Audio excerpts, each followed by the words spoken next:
Okay, dear Mr. Minister, dear guests, ladies and gentlemen, I would like to send you a warm welcome here in Prague and in this beautiful building of Ministry of Industry.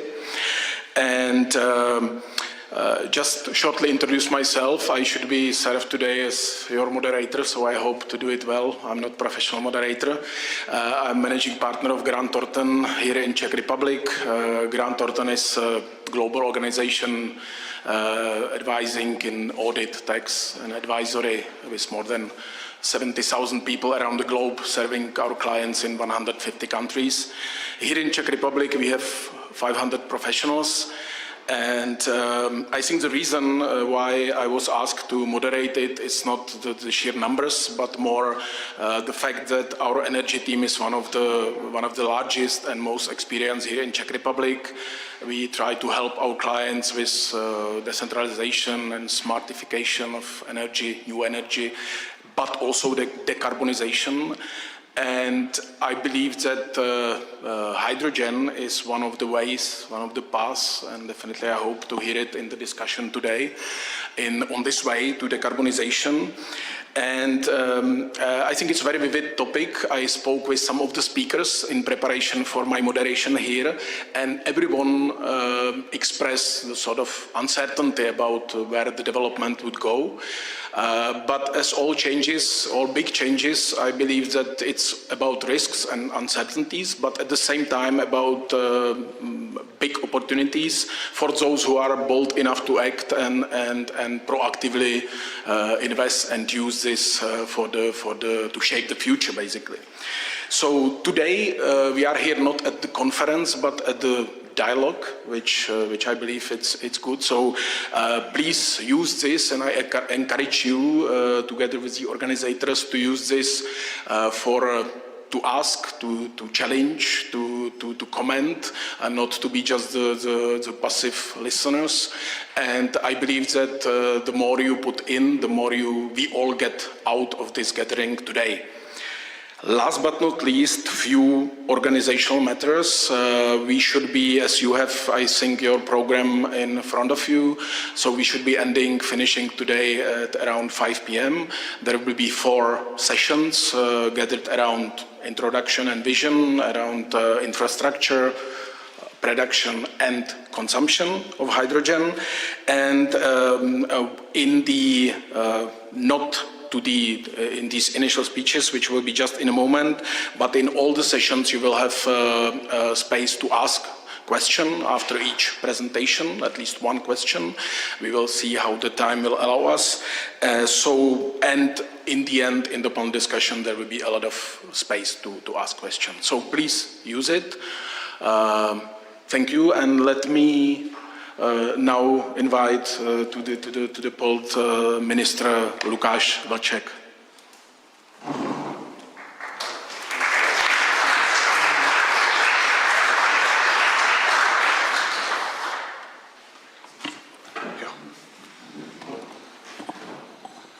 So, ladies and gentlemen, dear colleagues, it's my great pleasure to welcome you to the Czech Hydrogen Backbone Dialogue.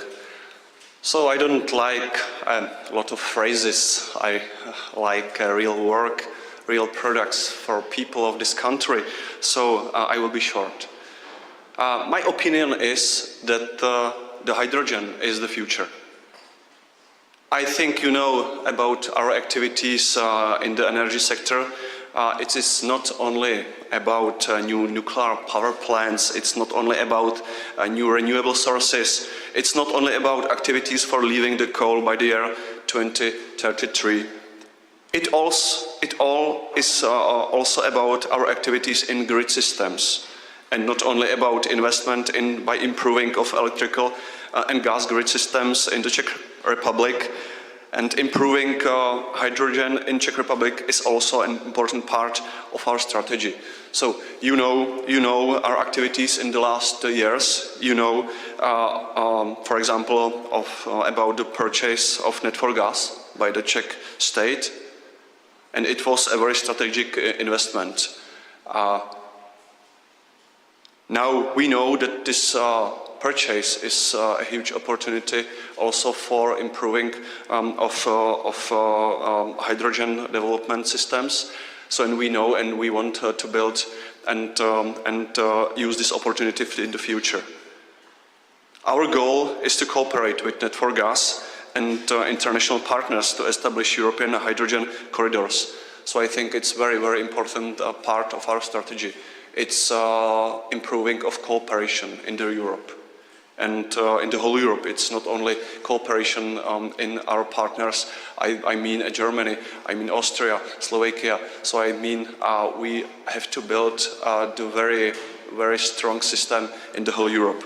So, and that's the reason why we bought in the past company Net4Gas. But I think that this is one of the ways to achieve modern, decarbonized, competitive and stable energy sector and industry. So, thank you all that you are here in our Ministry for Industry and Trade. Thank to my colleagues for organization of this event. And I wish you a productive conference. And I repeat, I think that hydrogen is the future for energy, not only in Czech Republic, but in the whole Europe. Thank you for your attention.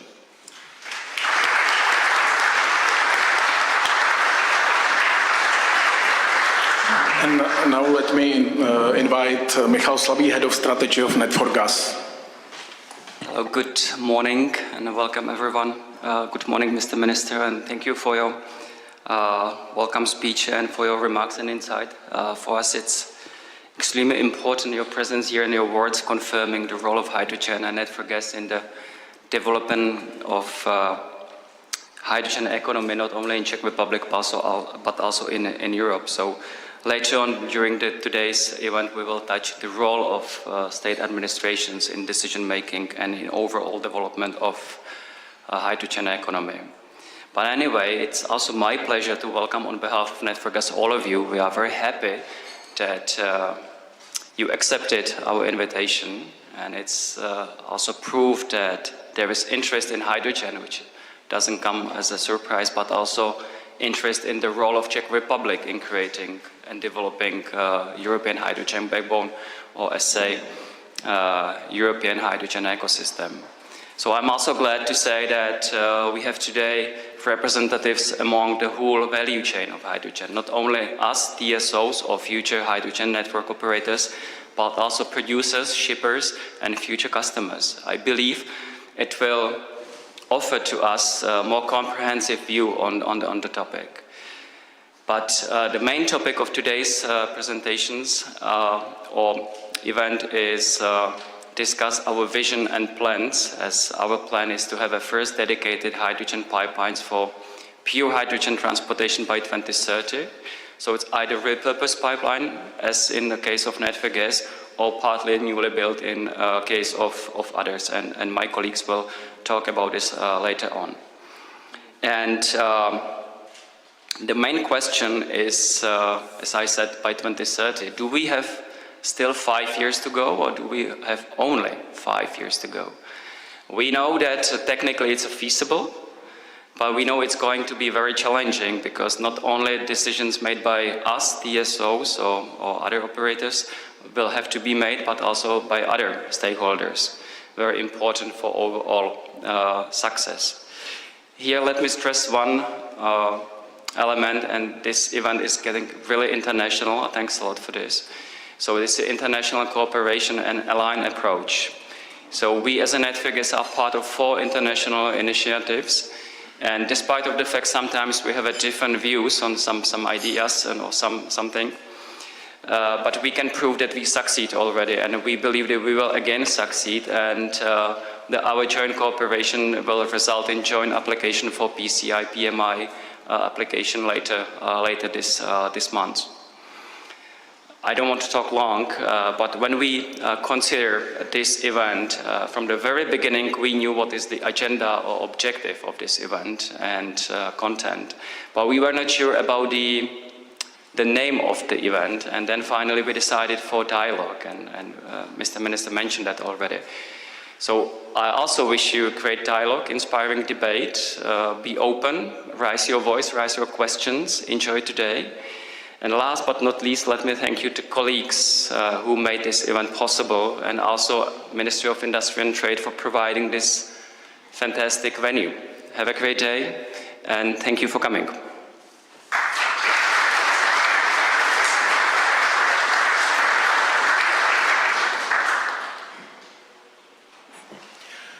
And now let me invite to the pult Mr. Petr Binhag on behalf of Ministry of Industry.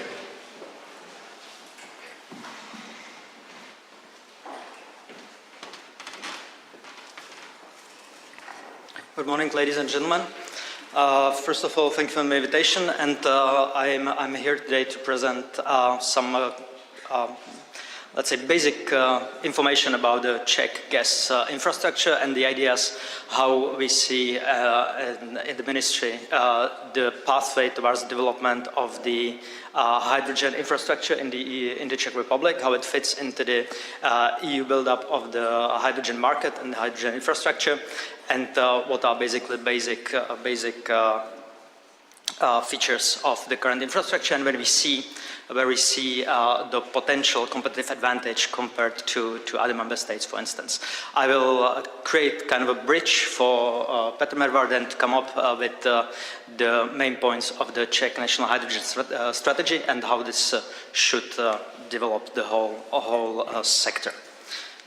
Hopefully this works. So first of all, let me give you just a couple of basic information about the Net4 Gas, which is the gas transmission operator of the Czech Republic. There's the own license, it's monopoly, a regulated subject. And Net4 Gas has a long history of reliably providing international transit for natural gas for over the past 50 years. In this regard, it's quite interesting the history of Net4 Gas and developing of the infrastructure, because, for instance, the whole build-up of the infrastructure and the increasing capacities of transit from east to west dates back to the 70s. And basically, we could have seen the steep increase in shipments from former Soviet Union to Western Europe over this period, which increased the capacities of gas shipments by 16 times. So we see growing significantly from almost zero at the beginning of the 70s to significant volumes, which we could have seen still, let's say, before the invasion to Ukraine in the beginning of 2022. So historically, the role of Czech gas transmission infrastructure is very important, and we would like not only to continue with this in terms of gas, where the situation is developing with some internal dynamic, but we would like to connect to this past also with development of the hydrogen infrastructure and shipments. One more important information is that Net4 Gas is again state-owned company as of end of 2022, part of strategic purchases in the energy sector. So here is a bit of a history. So we can see, as I mentioned already, it had historically a crucial role in connecting the west to east. So Czech infrastructure is connected to Germany, Slovak, and Polish system. And it's not only about the historical direction of shipments from east to west, but gradually, increasingly, as of 2009 crisis, lesson learned, reverse of the flows from west to east, which was lastly, better used with the Nord Stream 1 coming online. With regard to the current state of play of the gas infrastructure, we can expect some important changes. As of 1st of January 2025, we still don't have certainty about the future of the gas transit through Ukraine. And in that case, there may be a potential gap in supplies, 10 to 15 BCM in the CE region. In that case, the Czech Republic is able with its capacities to provide the additional shipments from west to east direction.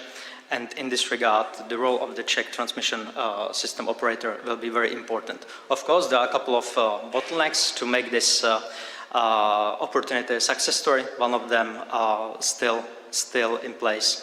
Gas storage neutrality fee in Germany, €250 per megawatt hour. megawatt shipped from Germany to Czech Republic, which should be abolished hopefully by the end of the year. So in that case, market fully functioning, no distortions, we can see or expect increase in transit role Czech Republic once again. Here's some topographic information about the gas transmission system. It spans 4,000 kilometers. The range of pipe diameter is from 80 to 1,400 millimeters, and pressure from 8.5 MPAs.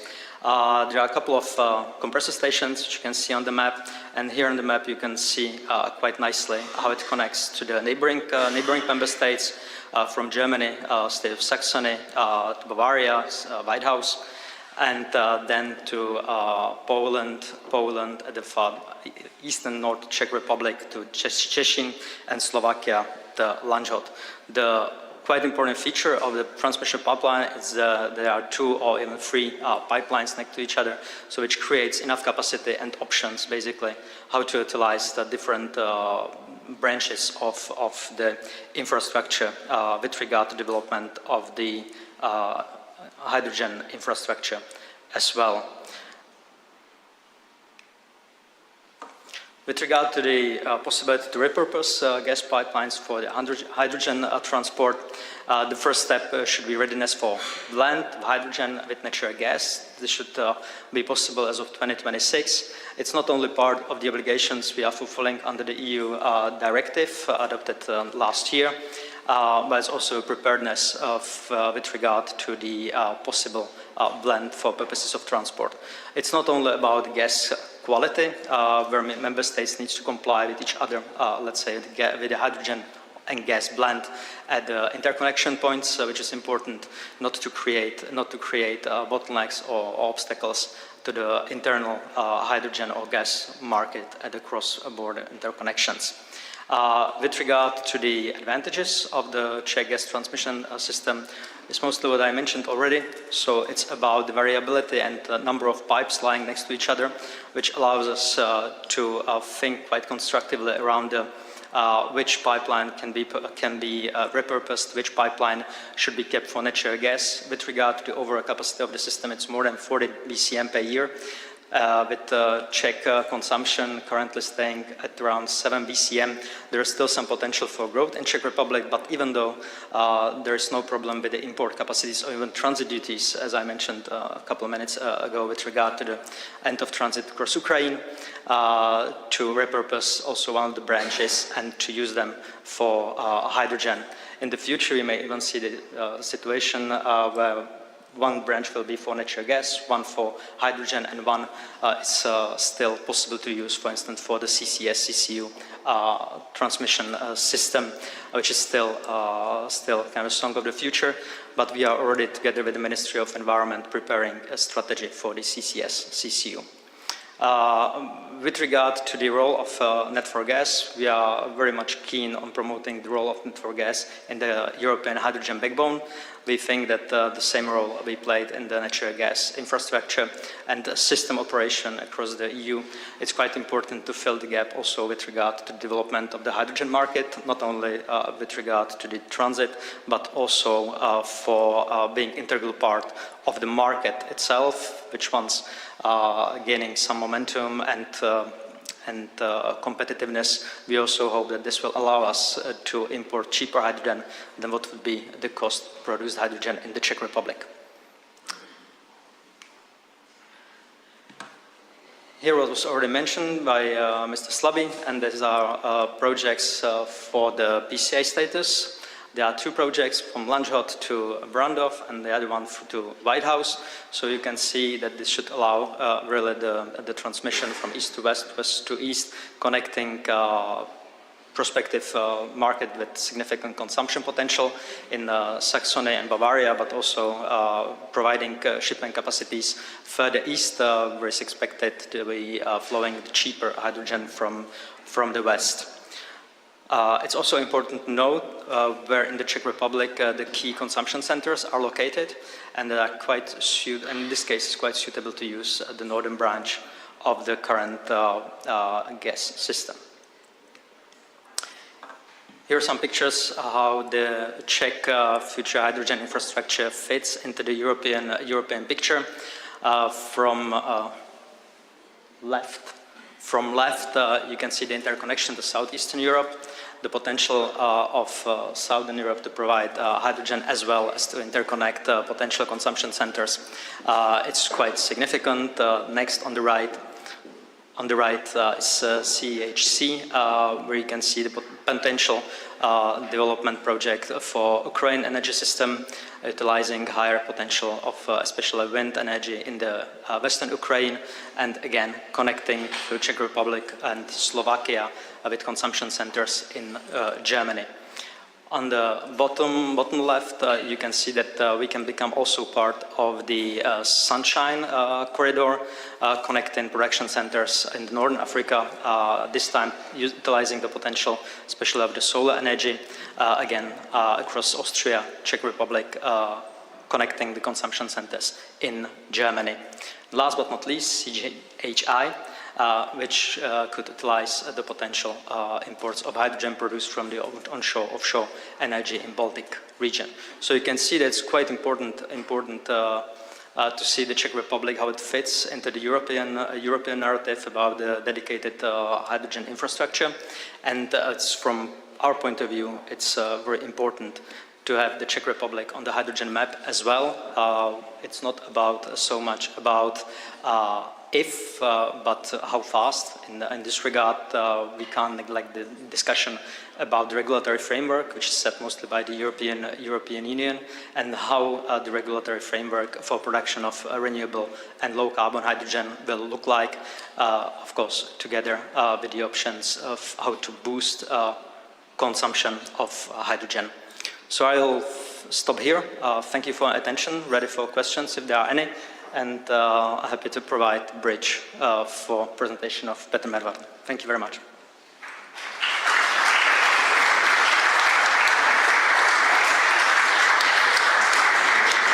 Thank you, and I will kindly ask Petr Medvard from Minister of Industry to have his final speech.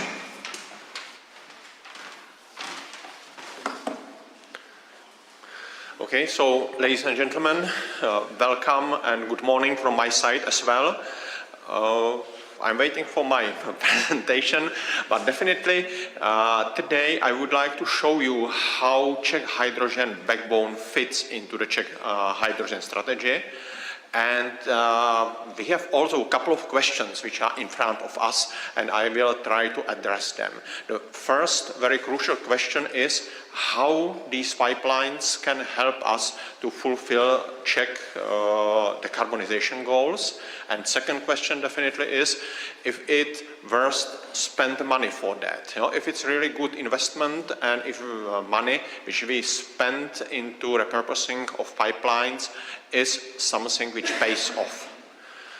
So I hope that I didn't scare you too much, you know, because I hope that the answer will be yes, that definitely it works.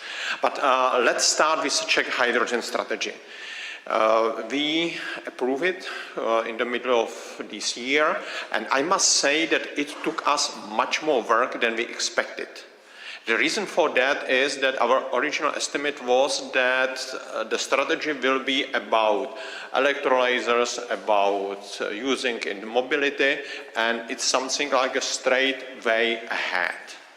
But in very tough discussions we had with all the stakeholders, we realized that it's not true, that we need to change our direction, that we need to change our goals in the way of reaching that carbon neutrality. So at the end, we split our hydrogen strategy into three pieces, three totally different stages. And sometimes I'm using the analogy that it's like sailing against the wind, you know, that you have your target in front of you, but it's the direction in which wind blows. You know? So with your sailing ship, you cannot go in that direction. So you first need to go to the left, to the right, the left, and so on. And at the end, you will reach your target. And this is exactly with our hydrogen strategy. We have these three stages, which are totally different. They have different goals, different means. Today we will be talking mostly about the global bridges, because this is about the import of the hydrogen. But let me tell you a few words also about the very first and the very last stage. The first one, the local islands, is about the local production of hydrogen. And definitely we need to start it, because we need to produce some hydrogen of our own. Because we cannot rely that we will get the hydrogen from the pipelines before 2030. And we need to fulfill some our decarbonization goals even before 2030. But the problem of that stage is that if we continue in building up of the electrolyzers, we do not have enough renewable electricity for them. The Czech Republic is a beautiful place for living, as you can see, but unfortunately it's not a very good place for renewable energy. And unless we are able to move Czech Republic somewhere to the south or to the coasts to get much more winds, we are not able to do anything with that. And also with that very last stage, in the very last stage we would like to come a little bit back again to the idea to produce renewable hydrogen on our own, renewable or low carbon. Because with the import of the hydrogen, we can resolve a lot of issues, but at the end, we could be highly dependent on some other countries. And our experience from the couple of years show us that it's not good to be dependent in the area of energy on somebody else. You need to have something what you are able to do, some energy which you are able to produce on your own. So this is the frame, the beginning and the end, and let's go to that global bridges. Because as I said, in that very first stage, we have a lot of odds on our side. There is a lot of disadvantages because we do not have enough of renewable resources. On the other hand, if we start to talk about pipelines, about Czech hydrogen backbone, we have a lot of advantages on our side. The first one, and it was already mentioned by all our colleagues, we have very robust natural gas network. And due to the fact that in all the directions, in all the triangle, we have about 3 pipes which are running parallel, we can offload them, because today the consumption of natural gas is much smaller than it was in the past. So we can offload them and we can start immediately repurposing of them for the transport of the hydrogen. And due to the fact that these pipes, these tubes are already existing, the repurposing is fast and cheap. And I will show the map of Europe, because afterwards we will see that there is a lot of planned corridors, but mostly these corridors need to build some pieces of the pipelines from the scratch. So here we have a big advantage that we can use existing network and we can very quickly and very cheaply repurpose it. And what's definitely very important for our industries and for our people, we still are able to secure supply of natural gas. So this is advantage number 1. The advantage number 2 is that if you have a look on the future European hydrogen backbone, you will see that nearly all the corridors are coming very close to the Czech Republic. This is one of the advantages of being in the heart of the Europe, because nearly everybody must go across you. So if you see all these lines, you will see that most of them is going through Czech Republic. And probably with exception of one of the corridors, that one which is marked as B, which is from Iberia, it goes only through Germany, but all others, if you go from the east to the west, from the south to the north, or vice versa, because we are planning to have our backbone bi-directional, nearly everything should go through the Czech Republic. And another important point is that you should also follow the color on that plan, because the Czech lines are the solid in the dark, but there is a lot of other colors which are light blue, and these light blues must be built. And you know that to build the new pipelines, it's it is not very easy thing. So it's much better to use the pipelines which are already exist and which can be cheaply and quickly repurposed. I wrote there that we have 5 corridors which go through the Czech Republic, but on the other hand, I also missed that corridor from Iberia.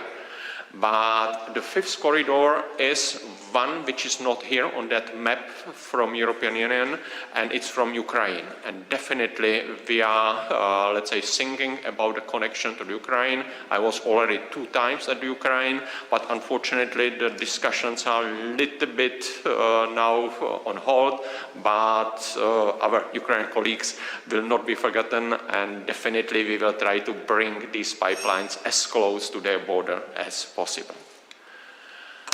And if we see the other advantages are also about the price. Because if we are making our own renewable hydrogen in the Czech Republic, even with a lot of subsidies, we are not able to make renewable hydrogen which is cheaper than 8 euros per kilogram.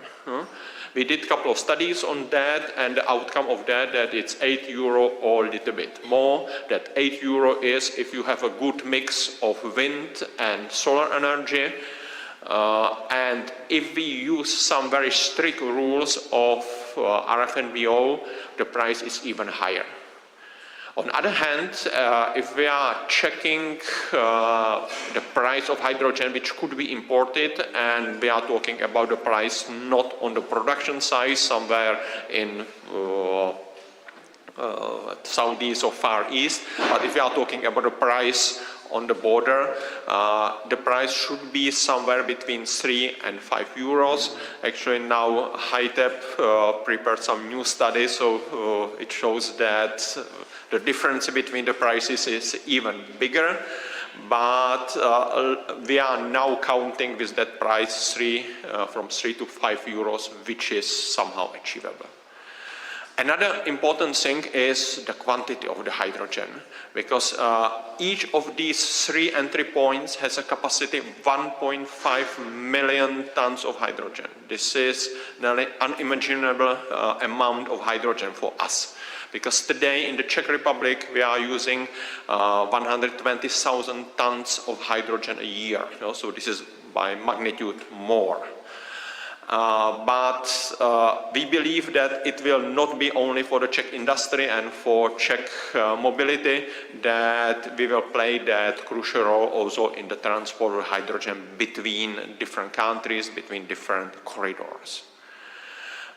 If we are talking about the local production, this is that first stage of our strategy, we are talking about capacity of 20,000 tons a year. And this is like a maximum which we are able to do. And another important of pipelines is that it's, I must say, relatively cheap, because we are still talking about 100 million euro, so it's a relatively high price tag. But if we compare the capital cost for repurposing of that triangle, it's about 270 million euros.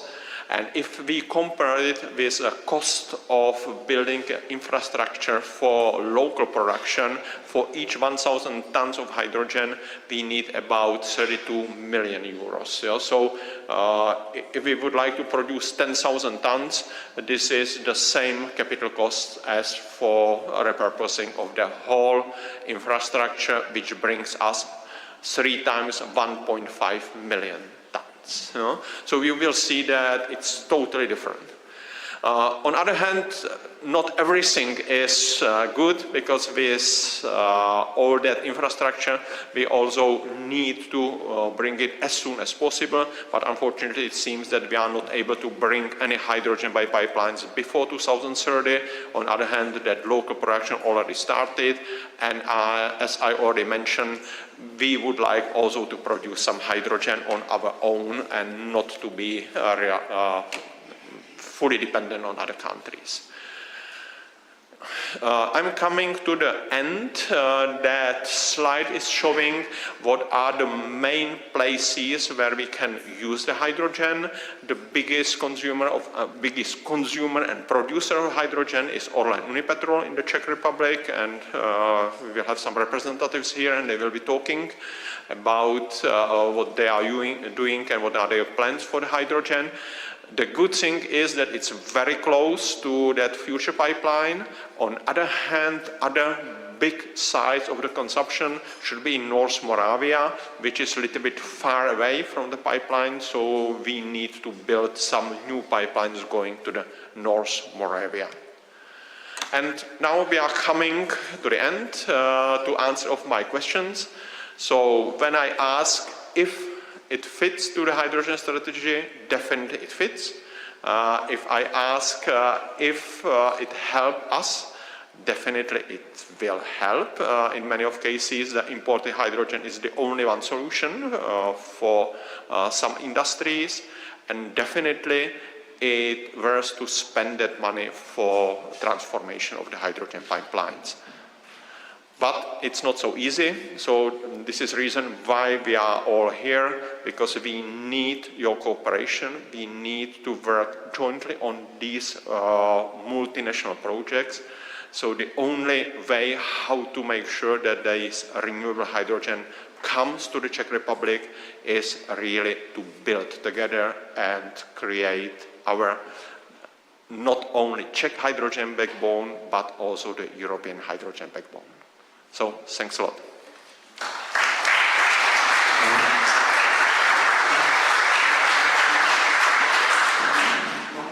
So, thank you very much to all the speakers. So we hear at this stage in the intro that the Czech government is perceive hydrogen as a future, that Net4Gas is definitely playing one of the key roles in this.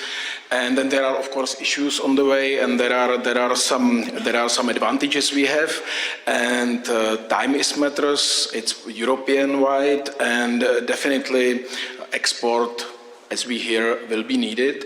And because there is some minute left, maybe there is a space for one question to also this panelist, even though we haven't expected it. So if you have any questions.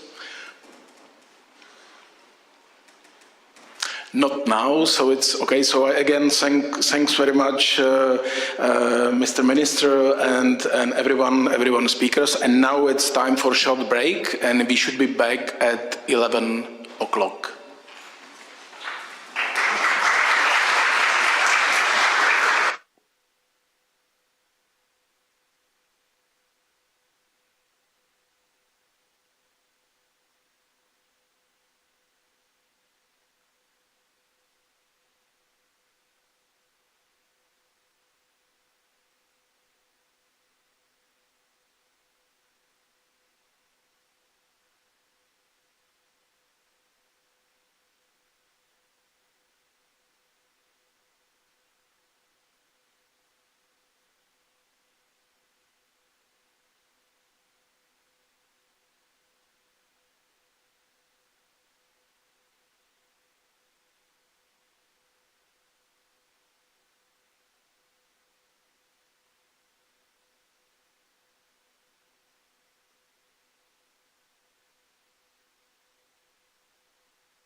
Ladies and gentlemen, please, it's about time to be seated and enjoy another round of fruitful discussion.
Okay, Ladies and gentlemen, I hope we are ready for the second round of discussion and presentation for our dear guests.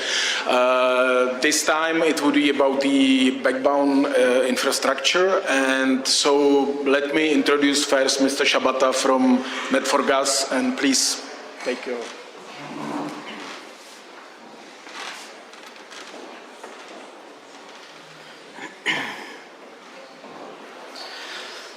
So thank you very much. Good morning, everybody. I'm Ondřej Šabata from Net4Gas, and I'm leading the hydrogen activities of Net4Gas.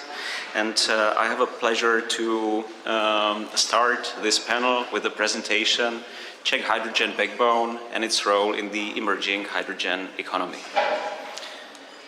So the first, let's say, narrative or statement I would like to make for context, which is quite important for our story in Net4Gas, and I believe also for other transmission operators in Europe and others, is that gas infrastructure will be pivotal to make green hydrogen economy, especially the green hydrogen economy, viable in Europe.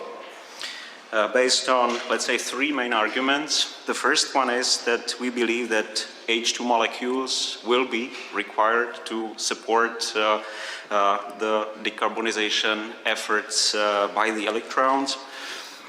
Shortly, because there are industries that are just hard to abate with electrification, because the transmission and distribution electrical infrastructure would just not be able to cope with the development. And because molecules and electrons can actually work together in synergy and help each other, that's the concept of power of gas, for power to gas, where we have the intermittent nature of the energy sources like solar and wind, and the excess electricity generated from time to time could be easily transformed into the molecules and stored for later use in a cost-effective way. Now, how to make the green, let's say, hydrogen economy viable in Europe? What are the key basics behind that? I think it's, and my colleagues have touched upon this shortly. It's absolutely key to take into account that green hydrogen production and costs of the output through electrolysis, green hydrogen, it's solely, or I would definitely more than half, driven by the costs of the input electricity from the renewable energy sources. And that makes a big difference on the, let's say, price of such produced green hydrogen. So if you have locations where the sun is shining and wind is blowing, you can get the production costs for green hydrogen for as low as €2 per kilograms in the foreseeable future, which is roughly 66 euros per megawatt hour. Whereas if you would produce this green hydrogen in locations where there is not such favorable locations, like for example the Czech Republic, you would have the exit price at least more than 8, rather 10 euros per kilogram of hydrogen, which is 330 euros per megawatt hour. So, to our mind, electrolysis will be located in the geographical areas which are actually suitable for production of green hydrogen, be it Southern Europe, North Africa, Northern Europe, etc. Unfortunately, the foreseen H2 demand clusters are not close to these future production spots, and therefore we would need some kind of infrastructure which would safely and cost efficiently transport those molecules from the production centers to the demand centers. And that's where the gas pipelines come into play. So there are more than 200,000 kilometers of high-pressure transmission pipelines, gas transmission pipelines in Europe, most of which can be quite easily repurposed for hydrogen transport. And if you would transport the green hydrogen through those pipelines, you can get at the transportation costs on a levelized level in the area or as low as 10 euro cents per 1 kilogram of hydrogen transported over 1,000 kilometers. And you can transport, even with those repurposed pipelines, hydrogen, which purity is towards 99.5%, which is actually suitable for most, not all, but for most of the foreseen use cases of green hydrogen. So, to our mind, pipelines will be absolutely clear to enable the rise of the hydrogen economy in Europe. And it's also fair to say that it's something which was not possible before with electrons, because of course it would be great to have all the solar and wind generation in places which are suitable for this, but then the transport of the electrons through the electricity transmission infrastructure would be so expensive that it would be just prohibitive or it was and has been prohibitive to transport those electrons. Whereas when we transform this electricity to, for example, hydrogen, we can transport this energy in longer distances for a fraction of the costs. So a bit longer, but at least for us, this is a key narrative which supports all that we do in Net4Gas with regards to hydrogen. Luckily, we think that Czech Republic and Net4Gas have very good prospects for participating in the emerging EU economy, hydrogen economy. So first of all, as mentioned by Mr. Mervat, it's the favorable geographical location in Czechia with regards to the foreseen European or trans-European hydrogen corridors. But it's also that Czech Republic is just besides the, let's say, hydrogen center of gravity in Europe, and that's Germany. And we join the recently approved German hydrogen core network, so almost 10,000 kilometers of high-pressure pipelines, mostly repurposed to transport hydrogen. And this whole big endeavor should be finalized or mostly finalized until 2032. So that's already quite close. And we have two interconnection points, Deutschneudorf and Weidhaus, which connect to this care net. So that's the first thing. Second one is that we have a very robust infrastructure already for natural gas, so we can safely accommodate H2, natural gas, maybe CO2 for decades to come, because we have parallel infrastructure, which other TSOs in Europe don't have. And also, many for H2 relevant Czech industries are actually placed among the Net4Gas infrastructure, so that's definitely a strategic asset.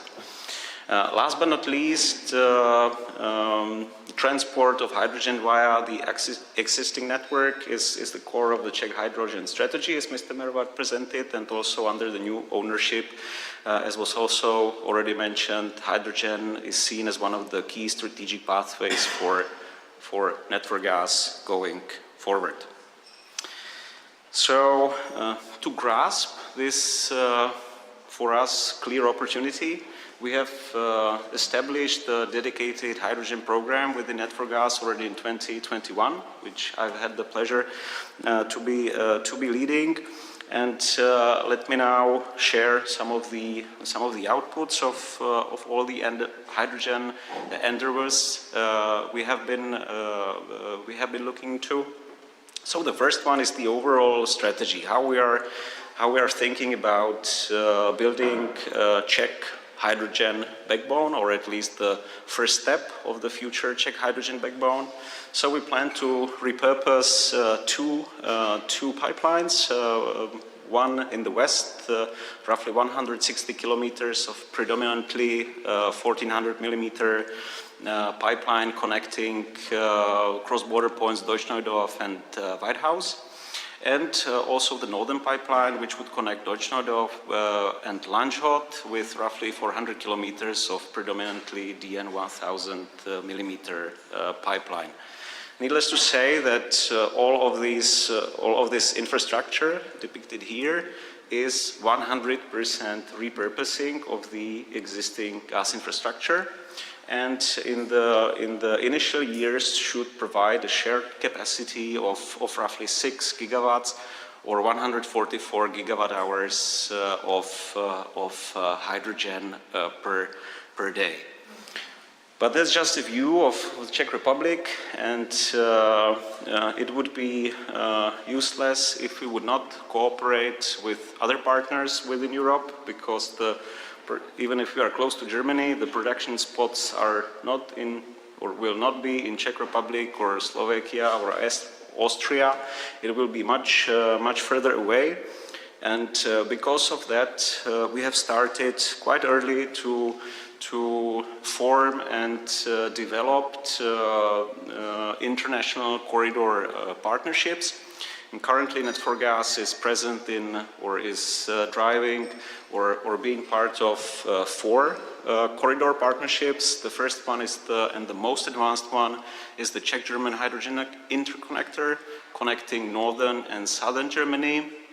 Second one is the Central European Hydrogen Corridor, which is focusing on hydrogen to come from Ukraine.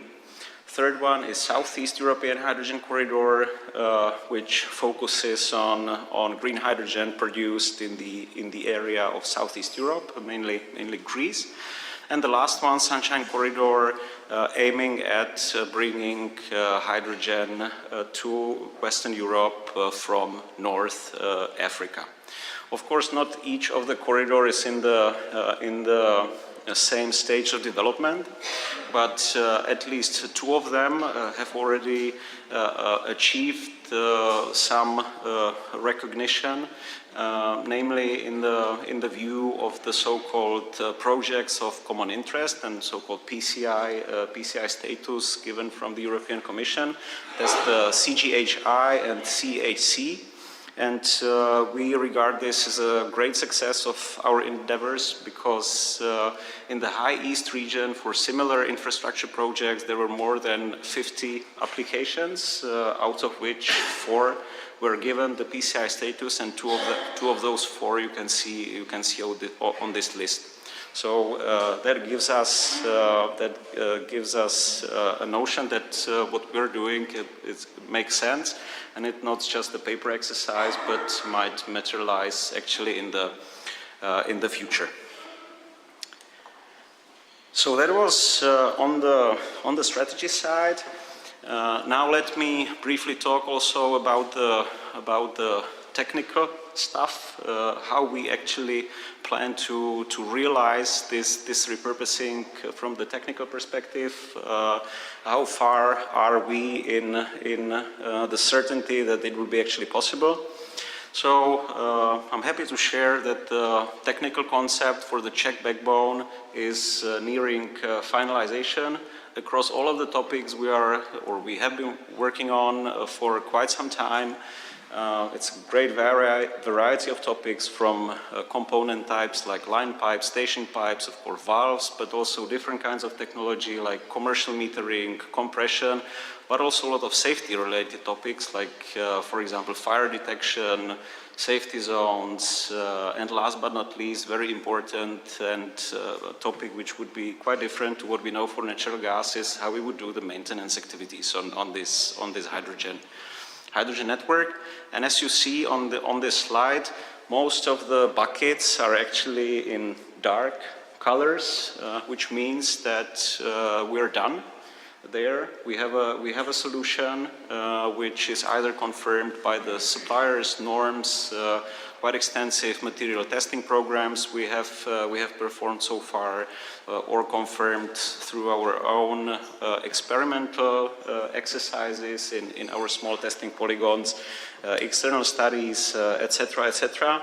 And you see rather less of the places where there is light green or light orange color. and or the gray colors, which means that there is the furthest way ahead of us. So nearing finalization from topic perspective and from the process perspective, the western part of our corridor has a basic design stage of the retrofit already completed, and now we are moving into the permit design phase, and the north feasibility study completed, basic design stage starting. Now, how does all the work we have done so far translate into the costs of this potential retrofit? So it's, at least in our case, it's maybe quite surprising if you see a slide like this, that the single biggest cost item in the whole retrofit exercise has nothing to do with hydrogen. The most costly in our case is actually just the mere separation of the hydrogen pipelines from the rest of the natural gas network. So cutting off and capping all the connection branches, etc., etc. And that's in our case the most expensive. Whereas what will be driven by hydrogen and its different properties compared to natural gas, so the changes would be mostly in selective replacement of some valves and resealing or cancellation or flanges, and also strengthening and replacement of the maintenance equipment which would be needed to actually operate those pipelines.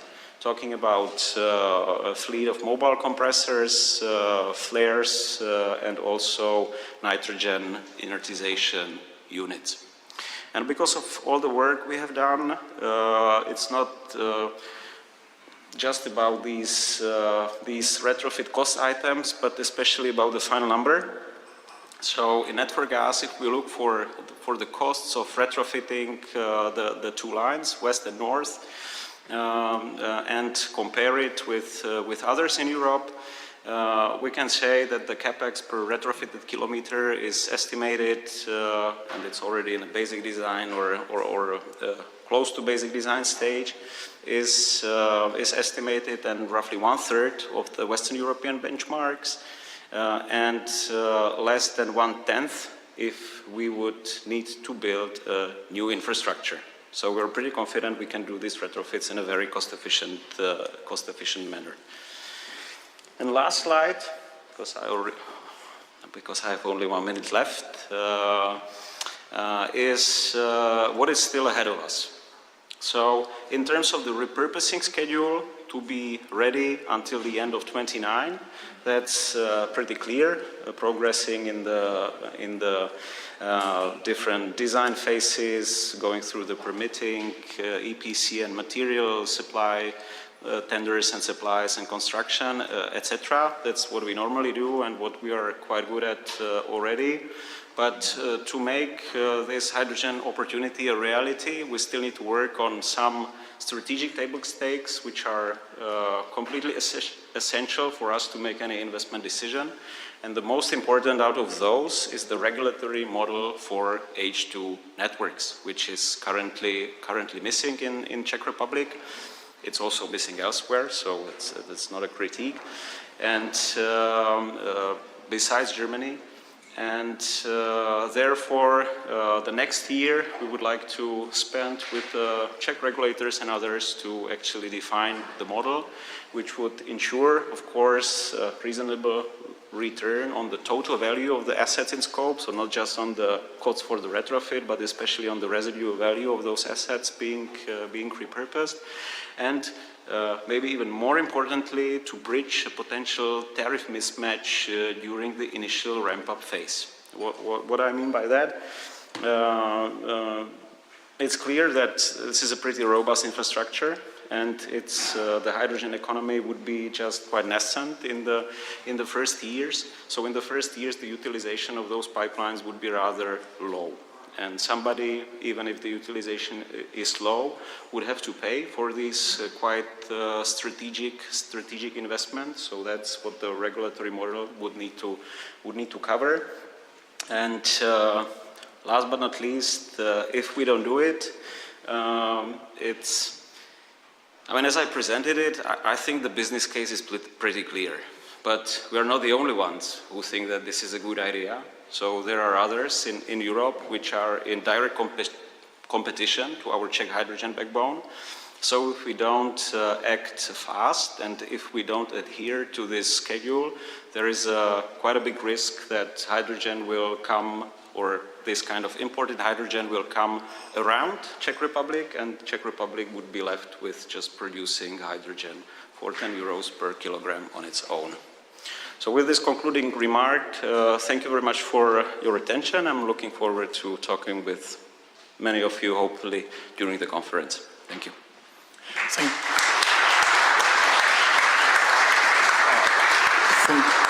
Thank you very much. And there is a space for one question, if there is anyone who can react immediately on what we heard. Okay, so it's all clear. I don't want to tease you, and thank you very much again. And let me introduce another speaker, which is Mr. Bushev, the CEO of Cascade.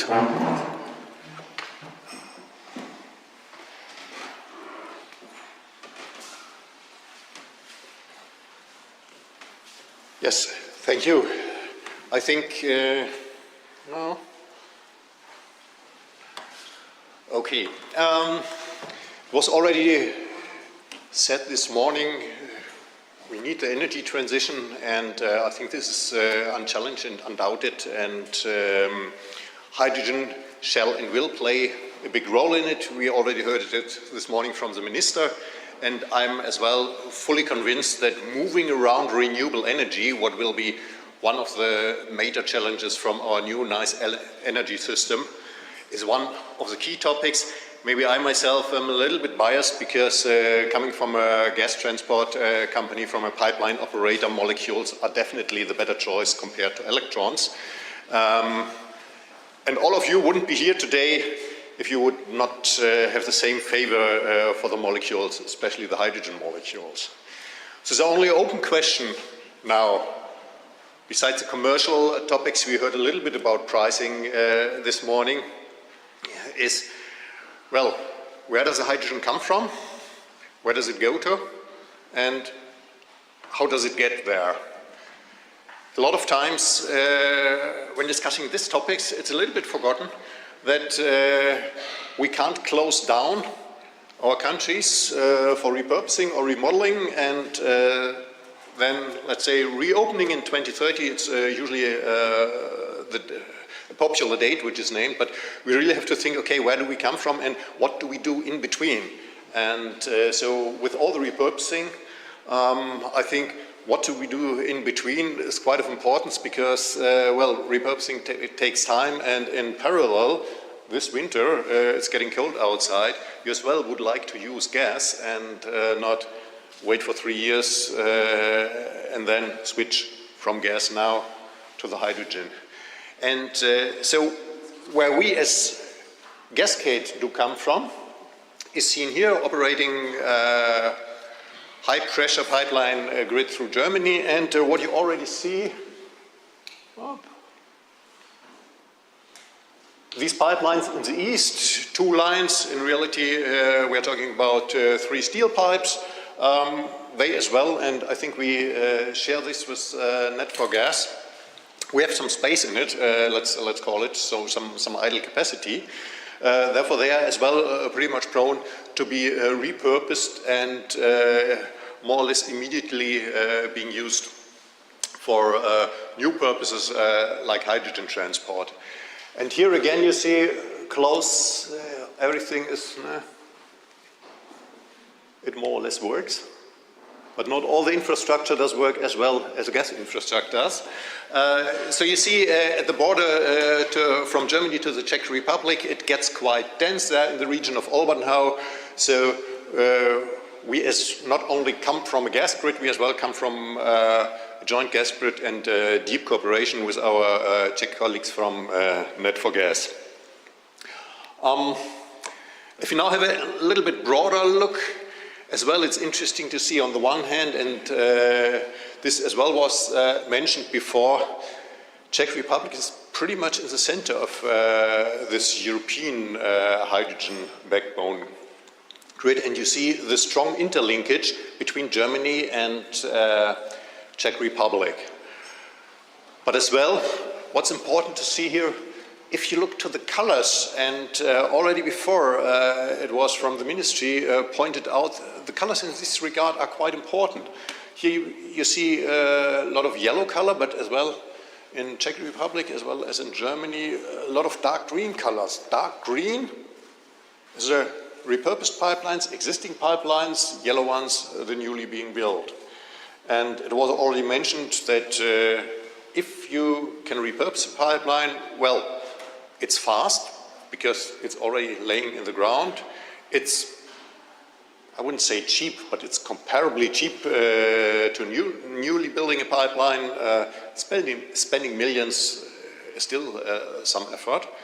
But what was not yet mentioned, and I think this becomes more and more important for our new energy system, is we have the public acceptance already. Because with all the new power lines and with all big infrastructural projects we do see these days for industrial transformation, for transformation of our energy systems, you need public acceptance. And even though everybody likes the green power from wind turbines and the PV panels and the solar power, nobody likes the overland lines. And therefore, constructing new infrastructure from the perspective of public acceptance, I think these days is quite a challenge, maybe even more than technically digging the trench and putting the pipes into the ground. And therefore we see in this repurposing another significant advantage. Well, that's a flow project. We, as our colleagues from Net4Gas did all kinds of technical evaluations and found out that the classical route, formerly the Russian gas came into Europe through the Baltic Sea, as well works perfectly from the technical perspective to be used for hydrogen. And as well, this flow project is part of the hydrogen core grid. My colleague from OGE, Eric Holster, afterwards will talk a little bit more about this German core grid. And it shows nicely how you can make existing infrastructure usable for the new purpose of hydrogen. Mainly we'll see an intake from, on the one hand, from the Baltic Sea, but as well you see here the connections to Czech Republic. And here you as well see a little bit of an example that we are connected with the flow with all existing pipelines to a lot of industry. Schwedt maybe being known, Berling, big CHPs from the Baltic Sea area. Baltic Sea, one of our two big green power plants besides the North Sea, will be in the north of Germany. And then bringing it, the renewable energy to the south, where you have all the industry and being well connected to Czech Republic. And here with the Czech-German hydrogen interconnector as well, you see the advantages for both countries because we create a resilient system. We not only have the intake in the north, but as well we see the corridor to the Ukraine, where as well in the future I think we can expect quite some imports. On the other hand as well, as long as this does not work, you always can use pipelines in two directions. So it can be good for export from Czech Republic to Germany, good for export from Germany to Czech Republic, so in both directions. And as well, it connects the possible future production in the east to the industrial areas in the west. Thank you.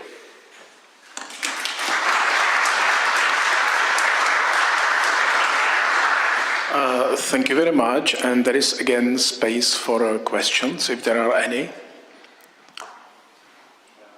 Yes, Mr. Pavlicek.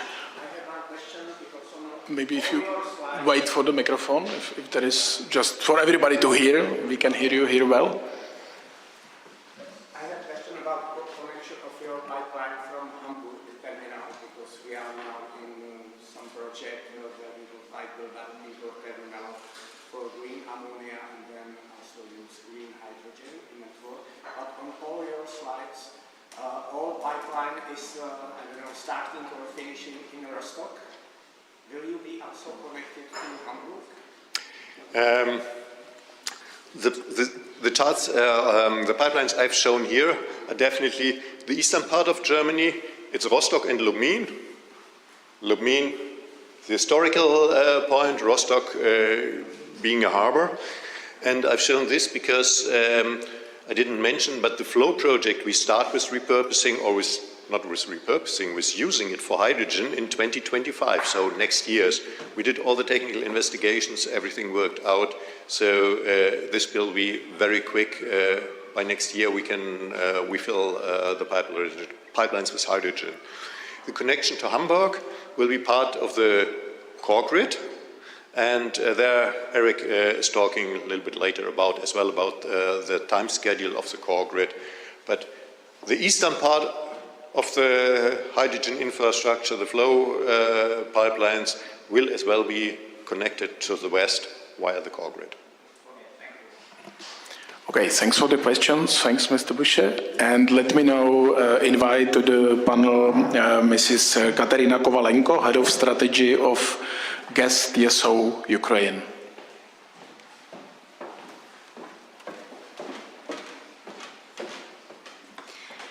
Thank you. It's an honor to me to address you today on behalf of Ukrainian TSO on such an important topic which sits in the heart of our energy transition. It is development of Central European Hydrogen Corridor. So probably I would start with some regulatory issues. We are grounded our efforts on the commitment of the EU and Ukraine to start energy transition.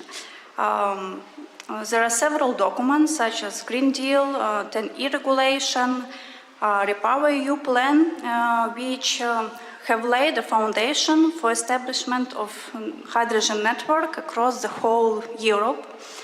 Also, Ukraine signed a memorandum with the EU aiming to develop hydrogen, biomethane and synthetic gases.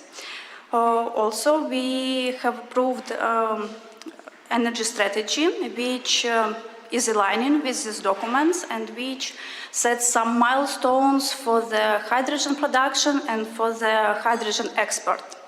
Also, this year, the Ministry of Energy has already developed a hydrogen strategy, but it's waiting for the approval of the government, and we are hoping that it will be approved soon and published for all of you. The corridor is actually is quite ambitious project.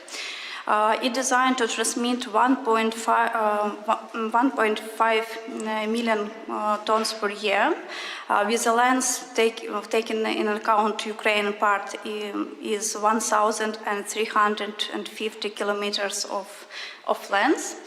It requires, so we understand that it requires huge investments. On the Ukrainian side, we assess it's like around 360 million euros. On European part, it's more than 1 billion. So this is like very substantial, but we believe that it proves that this corridor is important. And it's not just like another infrastructure project, but it's like the project which will combine like Ukraine with Europe in a new energy future, which is should be sustainable, interconnected, and resilient to any possible crisis.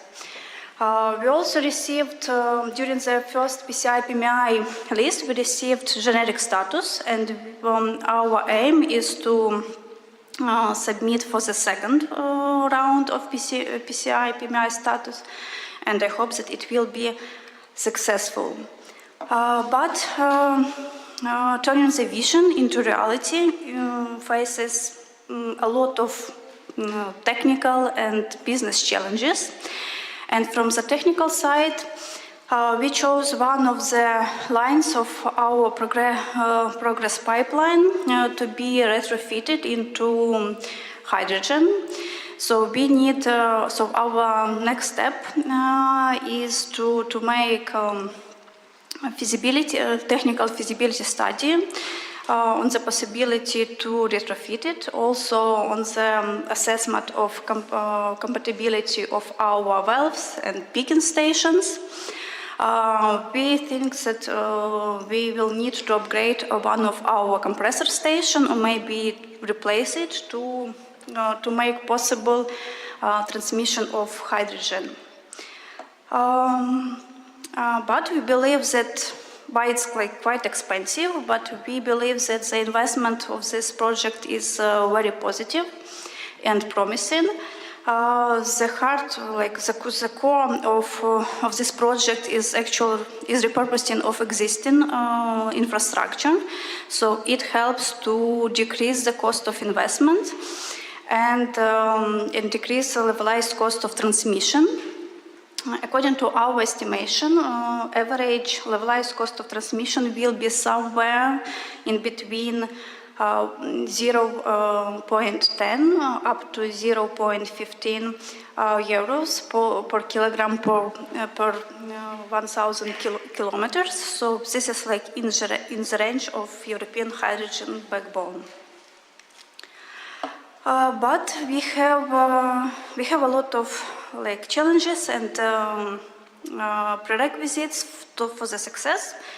I would divide it in three themes. The first one, this is legislation. So firstly, in Ukraine, we need to approve the hydrogen strategy, which has already been developed. Also, we need to establish regulation and laws for hydrogen industry. It's not only for Ukraine, it's also for Europe as well. We need to develop and to approve also technical standards. It's also related to European Union and Ukraine itself. We as a TSO who developed this corridor, we would like to participate. So we understand that we are not member state, but we would like to participate in the newly created network of hydrogen operators to be in the part of this stream and this activity from the early beginning, to be in line with European practice. The next one, this is production. So we are just infrastructure company, so we need to transmit something. So production is very important, and in order to make this project visible, we need to achieve in Ukraine around 0.9 million tons of production of hydrogen till the middle of the next decade. So we believe that this is achievable. And the last one also, of course, this is money. So this new industry will require government support, maybe grants, especially at the initial stage, to proceed further. What our plans? So actually, we completed together with our partners pre-feasibility study for the corridor. The next step is to make technical study with the support of European Commission. So we hope to start this year. Also, we will need to after the technical study, we would like to start feasibility and engineering design. And we are starting activity on creating Ukraine national hydrogen pipeline system, because you see only part of our corridor, so we need somehow to bring the hydrogen from the production area to this corridor. So to summarize, so this is a very important project. So we understand that, and we are aware that currently there is a war in Ukraine, and it's very difficult to take any investment decision now. But we have a lot of home tasks and a lot of preparatory work. So this is legislation, this is technical studies, and they can be done right now, not waiting until we win the war. But I believe that once we win the war, investment decision will be taken very quickly. So let's us work together to make it real. Thank you.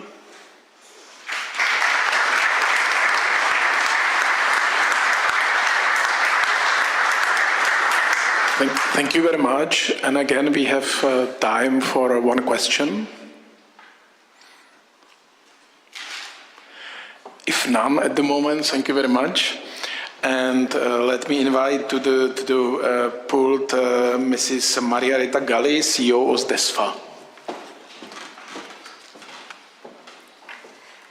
Thank you very much, ladies and gentlemen. It's really a pleasure to be here today and to share with you, let's say, the progresses of the Southeast European Hydrogen Corridor, which of course is one of the corridors that will potentially pass through and leverage on the possibility of repurposing of the available natural gas infrastructure in the Czech Republic. Let me, of course, briefly introduce the hydrogen corridor. It's a corridor that, of course, has the complexity of crossing 7 different European countries.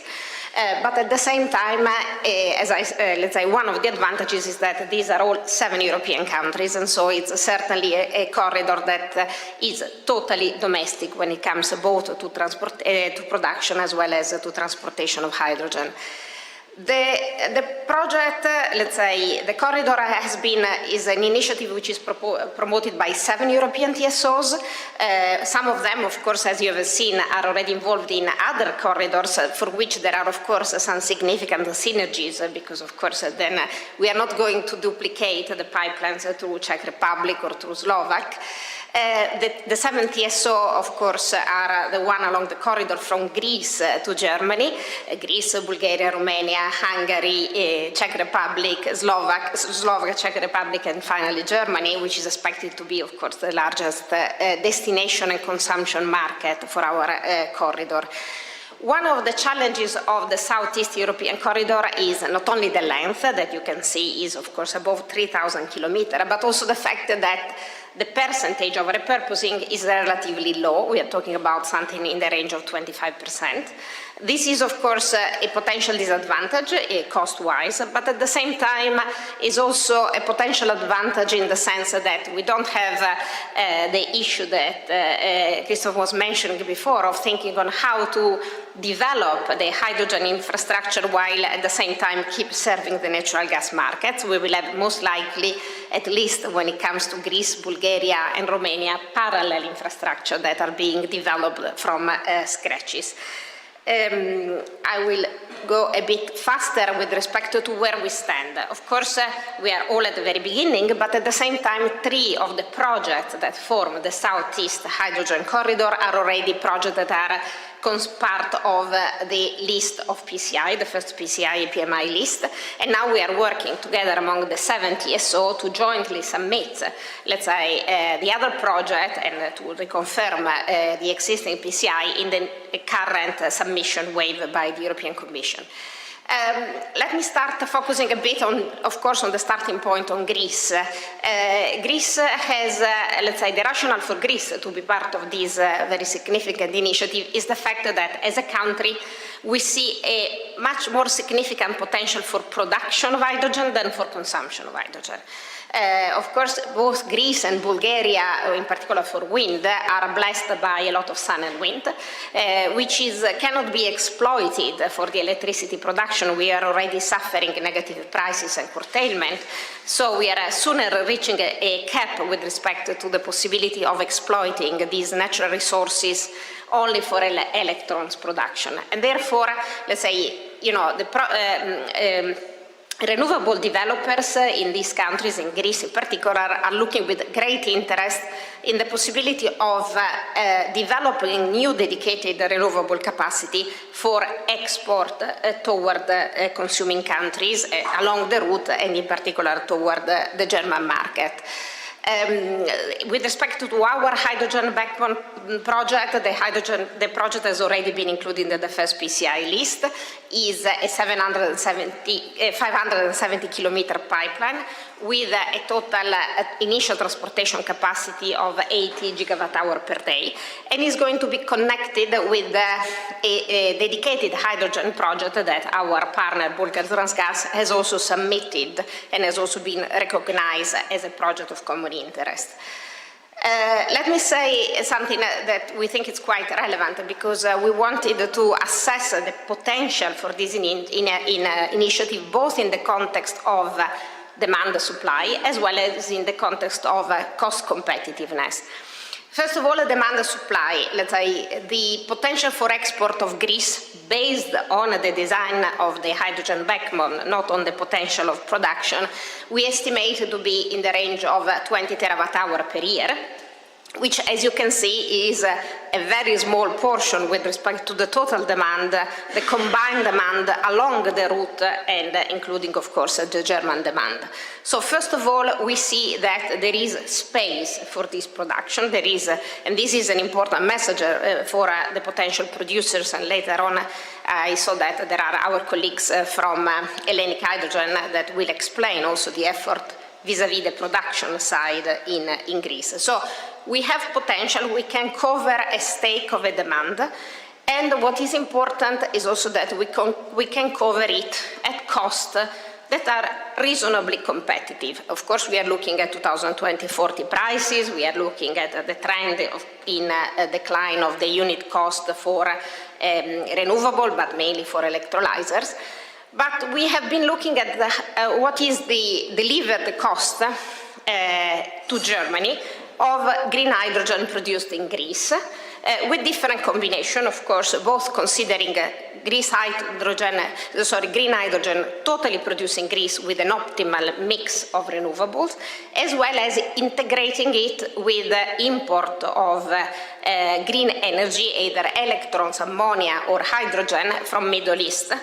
In the sense that we've been looking also at the possibility of expanding the role of our infrastructure, not only to export domestically produced hydrogen, but also to accommodate flows coming from North Africa in particular, and in this case from Egypt, where of course it's clear that the domestically produced hydrogen is cheaper because we skip the transportation from North Africa, but it can be reasonably blended, integrated also with additional sources of hydrogen coming from Middle East at prices that overall are still within the range of, let's say, prices competitive when looking at delivered at the German border.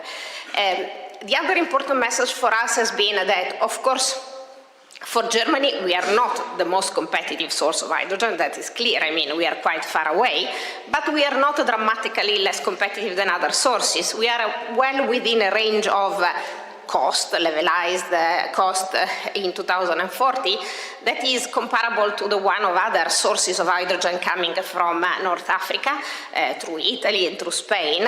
And this makes sense in the way that, of course, as we said, we have a more costly pipeline because most of them are new, but a quite competitive production when it comes to renewable, as well as the great advantage, let me say, that this would be a fully European domestic production of hydrogen. And we think that this justifies really the effort that all the TSOs and let's say the company involved in this project are putting, and the support that we are receiving, and we hope to receive even more from the respective countries which are involved in this project.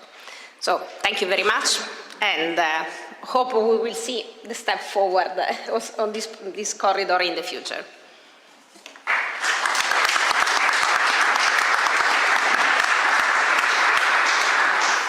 Thank you very much. And again, my obvious question, if there is any... that is perfect. David Viruna from Czech. Good morning, everybody. Actually, I would have a question regarding, or to all of the panelists or two of the presentators, regarding the violet or blue hydrogen. We have heard about the green hydrogen, and I understand that from the point of TSO, it doesn't matter whether you transport green, violet, or pink, or blue hydrogen. But what is your view on that? I mean, because of course green hydrogen is very expensive, while the other hydrogens will be cheaper, and maybe it can also help a bit finance the pipeline, because of course if there will be little hydrogen in the pipelines, and at the very beginning there will be not too much of the green one, maybe the blue and the violet can be a bridge towards the green one. Can you answer that? Well, if I may just briefly from the Greek perspective, what I can say is that we see an increasing interest toward the production of blue hydrogen, in particular from the big refineries, that when combined with the project that the country is promoting and developing vis-à-vis carbon capture and sequestration, could of course unlock the potential of blue hydrogen to, let's say, low carbon hydrogen to be part of the overall production potential, and let's say, of course, contribute to increase the cost competitiveness.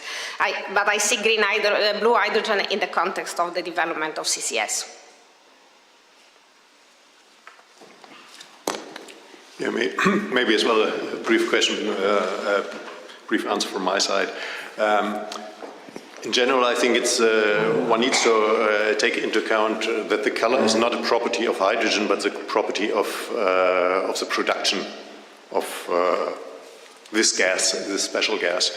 I think if we want to switch our energy carrier from natural gas to carbon-free hydrogen, well, we should do so, and we will need all hydrogen we can get, especially in the beginning. The political target is clear, to end up with green hydrogen. However, to get there, I think we definitely will as well need blue hydrogen, which includes CCS. And if you think about how is it done in mobility with electricity, so if you would have introduced electric cars and you were only allowed to drive an electric car if you have a charging station, and if you can prove that for your charging station some additional windmill was constructed somewhere, or some additional PV panels, which are producing at the same time when you stand at your charging station, this additional renewable power supply would have to be active. Well, now with the charging stations it's difficult enough with an electric car.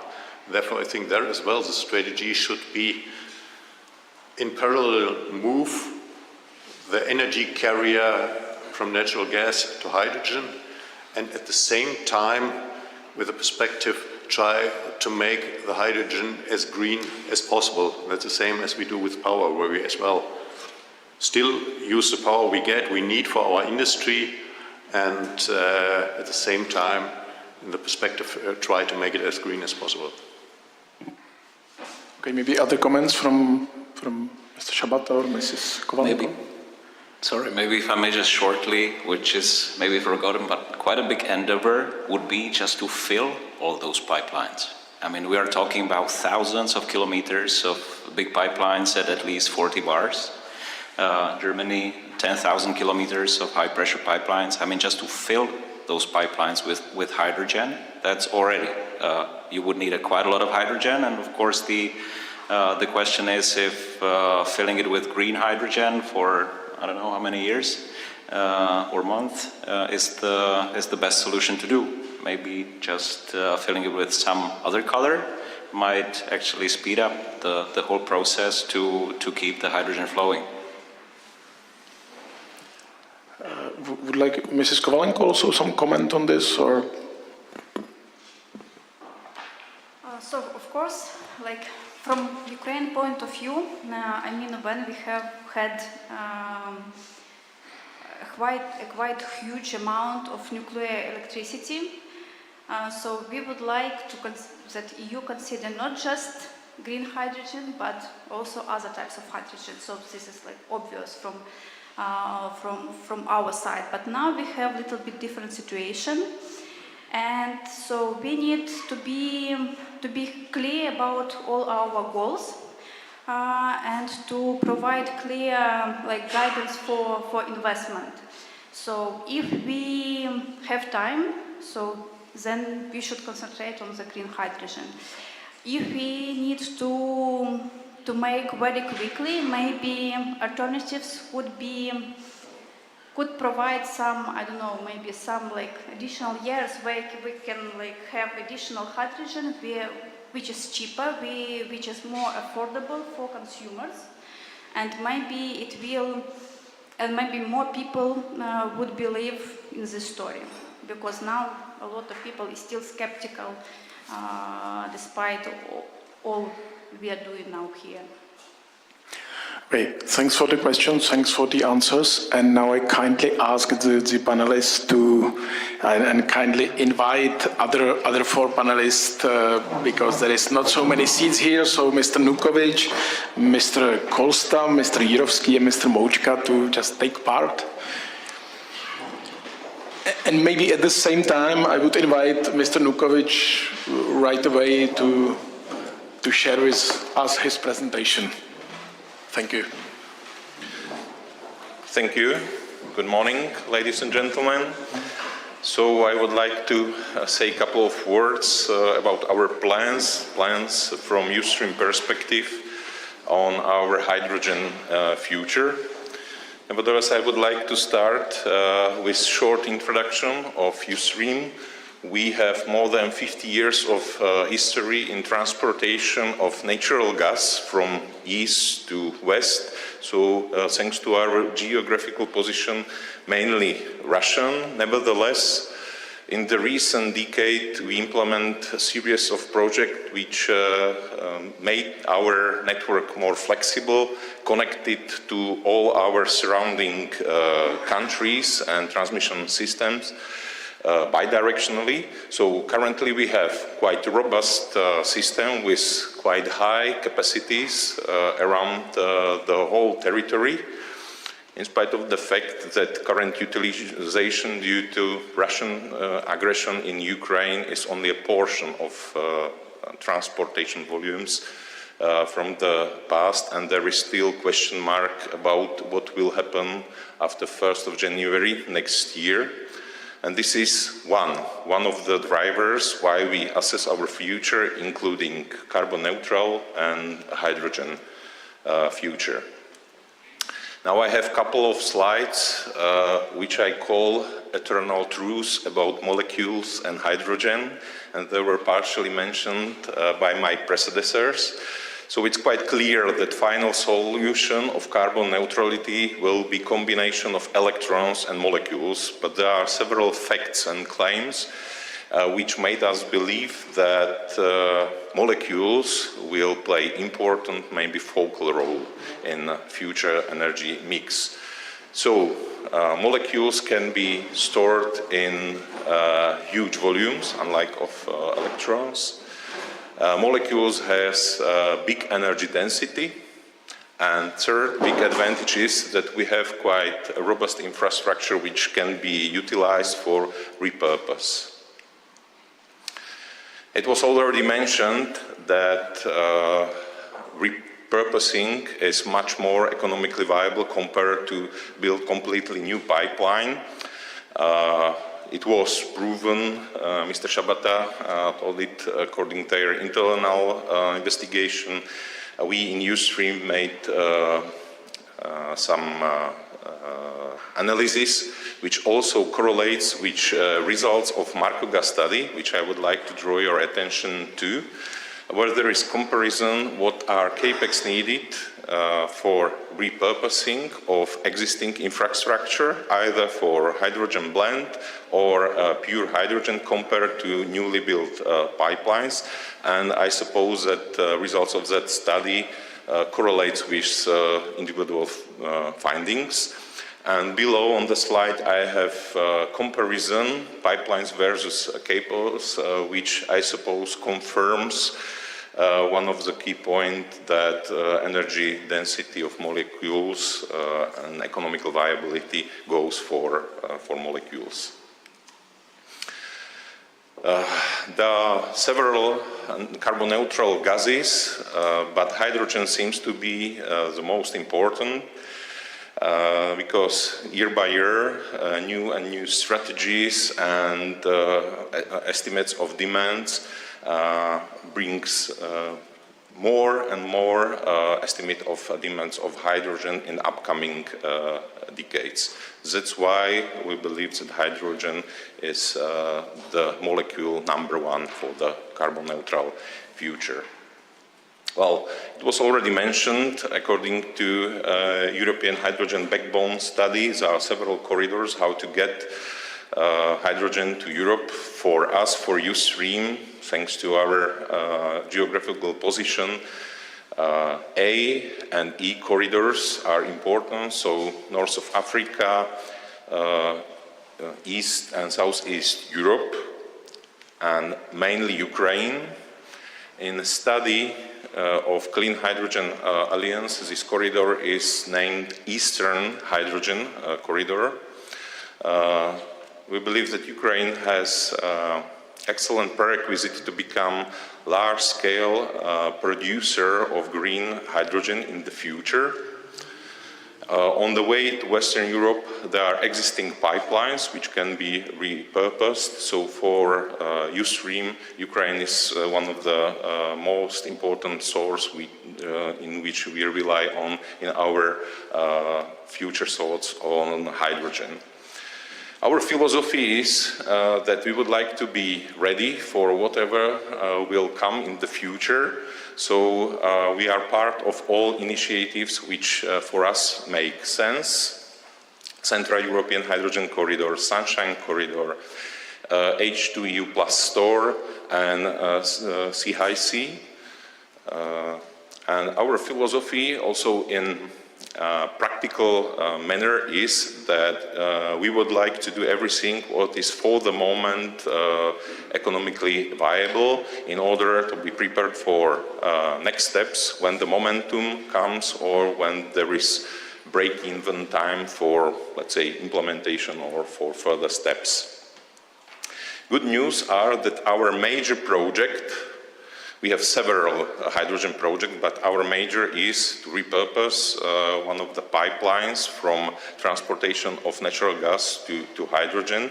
And this year in February, we've got a IPCEI status, important project of common European interest within the third wave of the project. And in October last month, we applied for co-financing, for subsidies for the first stage, which basically means that we would like to achieve basic engineering and all necessary permissions.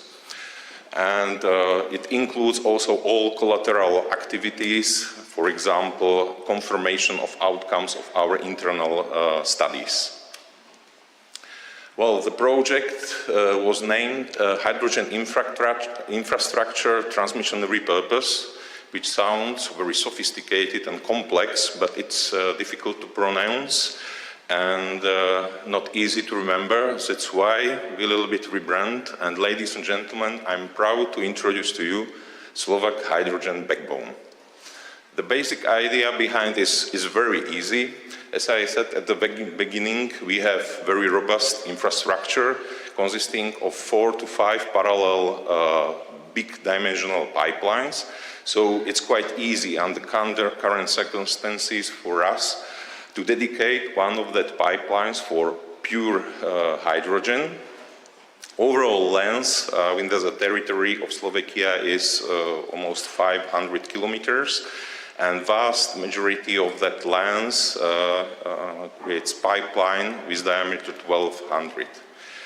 Currently, all our assessment and hydraulic calculations rely on ASME standard. It means that maximum operating pressure which we take into account is 4.7 megapascals, but we take into account and we expect that some specific European standard will come into in upcoming years, and then we accustomed all our input assumptions.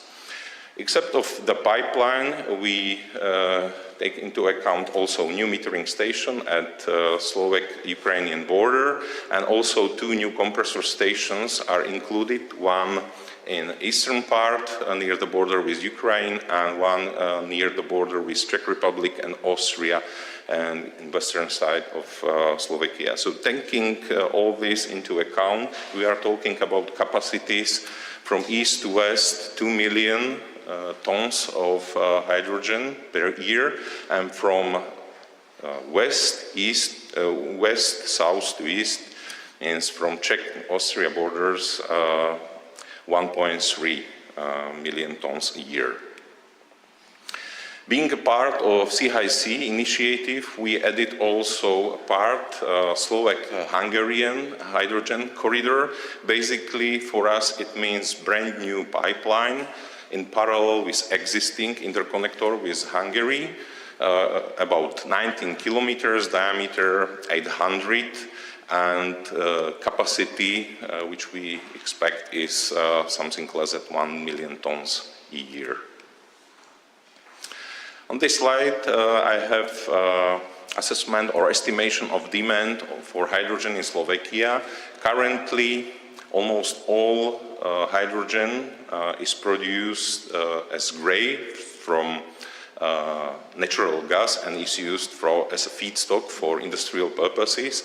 But comparable with all other European countries and assessment, demand will with very high probability grow, and also structure will change accordingly. And here I have some main potential end users in Slovakia. Basically, the structure is very similar like in other European countries. So steel production, fertilizers, refinery, major heating plants, car production, here in Volkswagen, and cement plants along the Slovakia. Thank you for your attention.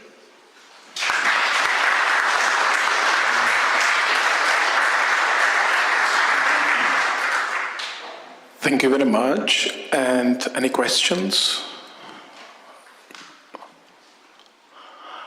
Not at this moment, so thank you very much. And I would like to invite Mr. Eric Costa, Head of H2 and CO2 Business Development in OGE. Thank you, and dear colleagues, and I'm very happy to be here today for 2 reasons. I used to work for Naturgas 7 years, and when I look around in this room, I see a lot of familiar faces of former colleagues and partners, and I'm very much looking forward to some good conversations in some of the breaks. And the second reason why I'm happy standing here is that I by far got the best topic. The German core grid is about presenting a solution to a problem more than just to talk about the problem, and it's about basically us starting to build the German hydrogen backbone. But before I get into the topic, just a couple of words about OGE. OGE is the largest German gas transporter and also one of the leading TSOs in Europe with about 2,000 employees. And we are essentially responsible for a large grid going from the North Sea and connecting with a large number of countries, including the Czech Republic. And at OGE we have 3 business areas. We want to build and operate natural gas, hydrogen, and CO2 pipeline infrastructure. And all of these 3 are core to our strategy, and where we are building on our core competence as a transporter. Core grid in Germany. where do we start? How do we actually plan the construction of a core grid? And how do we build it? And how do we get it financed? The first thing we need to take a look at is essentially sort of how do we start? And I'm very happy that the German TSOs and the Federal Ministry of Economic Affairs and Climate Action had the same idea. We wanted to first build the grid and thereby solve the chicken and egg problem, and allow then for the producers and the consumers to already have a grid that they can fill with hydrogen production or get hydrogen for their own consumption. And in looking at that, we essentially started looking at where are the most important customers, looking at sort of steel, chemistry, refinery, at power stations, forming certain clusters. And then you look at where do we get the hydrogen from, sort of the import corridors from the North Sea, from the Benelux, from France here coming in, and also from Czech Republic.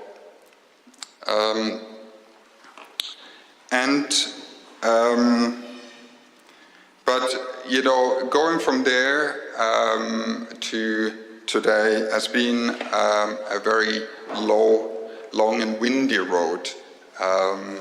We've had about 15 months from the publication of the initial core grid to the core grid approval. And essentially the key issues were from the start sort of what are the financial terms? I mean, how do we actually finance building this pipeline or the network?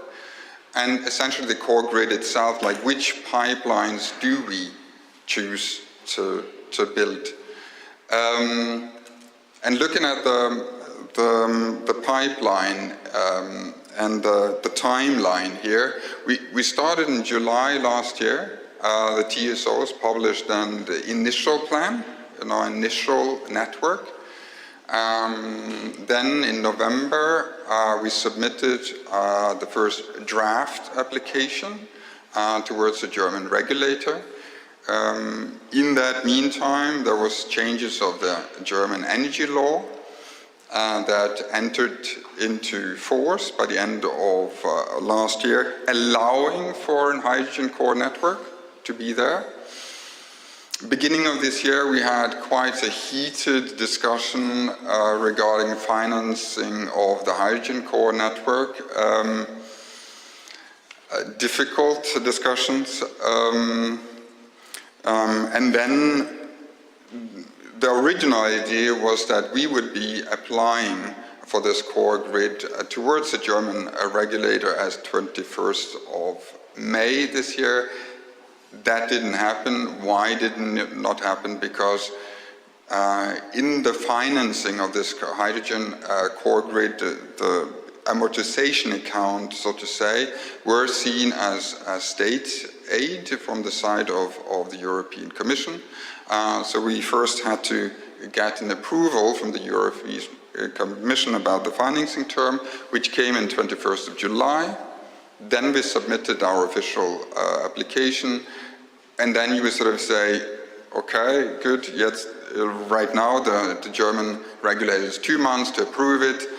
Obviously, the German regulator themselves had some opinions that had to be discussed, and there was a bit back and forth, especially on which pipelines and how the network should be. So we had to amend our official application based on the request of the German regulator.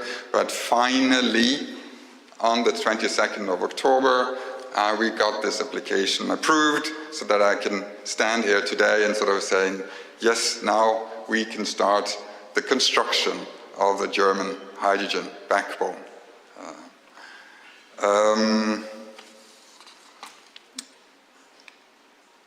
And the German hydrogen grid or network, you see here, this is the map from the German regulator, and you can also see Hamburg there.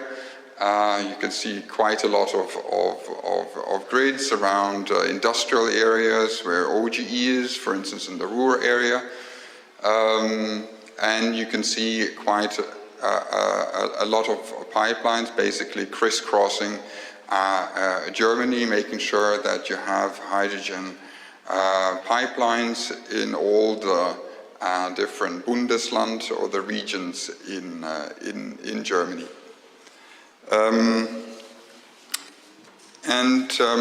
Of these pipelines here, and now we're talking about 9,040 kilometers, a little bit less than what we originally applied for. Of these, approximately 60% are repurposed. You're talking about investment cost about, less than 20 billion, compressor capacity 291 megawatts, and a feed-in capacity of roughly 100, and exit capacity of a little bit less than 100 gigawatt. And this is pipelines that will be built in the next couple of years. We will already start building our first pipelines. And so the hydrogen we will already have a network starting as of next year. All the pipelines are to be put into operation by 2032. In individual cases, the commission might be postponed until 2037. The way it works right now is that the pipelines that are supposed to be commissioned by 2027, we start building these pipelines right now. And there's no discussion regarding these pipelines. These pipelines will be there. At the same time, you have on a regular basis, and this is in every country the same, you have network development plans. And in network development plans, you're taking into account changes that happens in the market. So there might, and that also ensures that the network is basically meeting demand and meeting supply. So for pipelines that are coming after 2027, they will also be subject to this network development plan, and there might still be some changes then going into the future. But this is the pipelines that are part of the financing scheme. So it is something where we as TSOs can start build and know that we get the money to do so.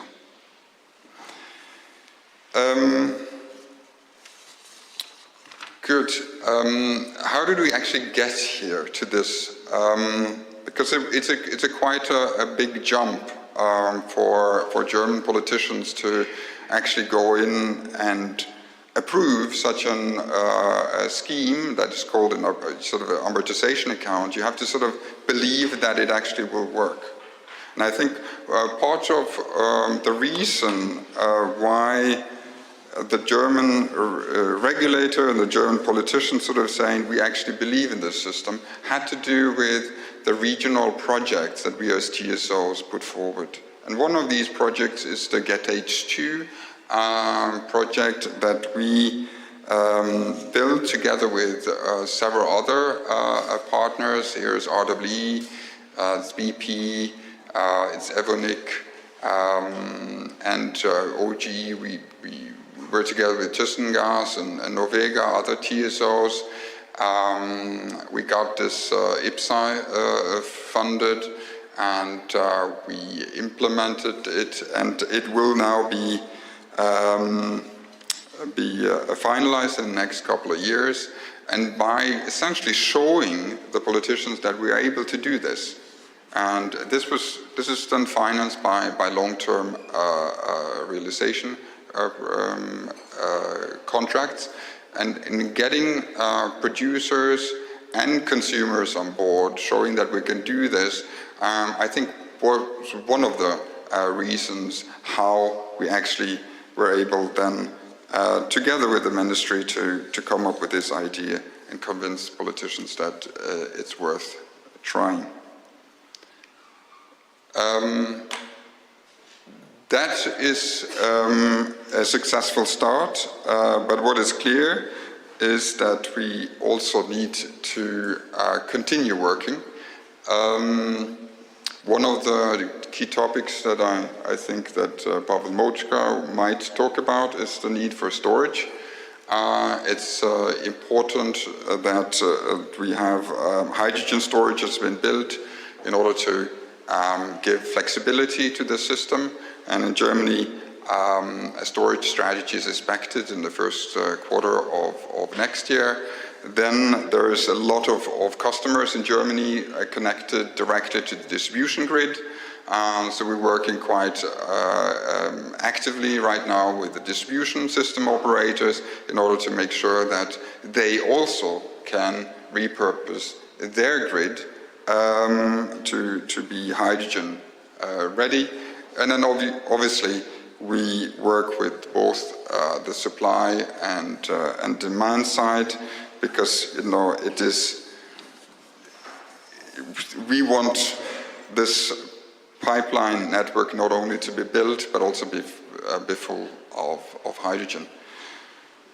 Good, that was what I wanted to say today. Happy to take a question. Thank you very much. So,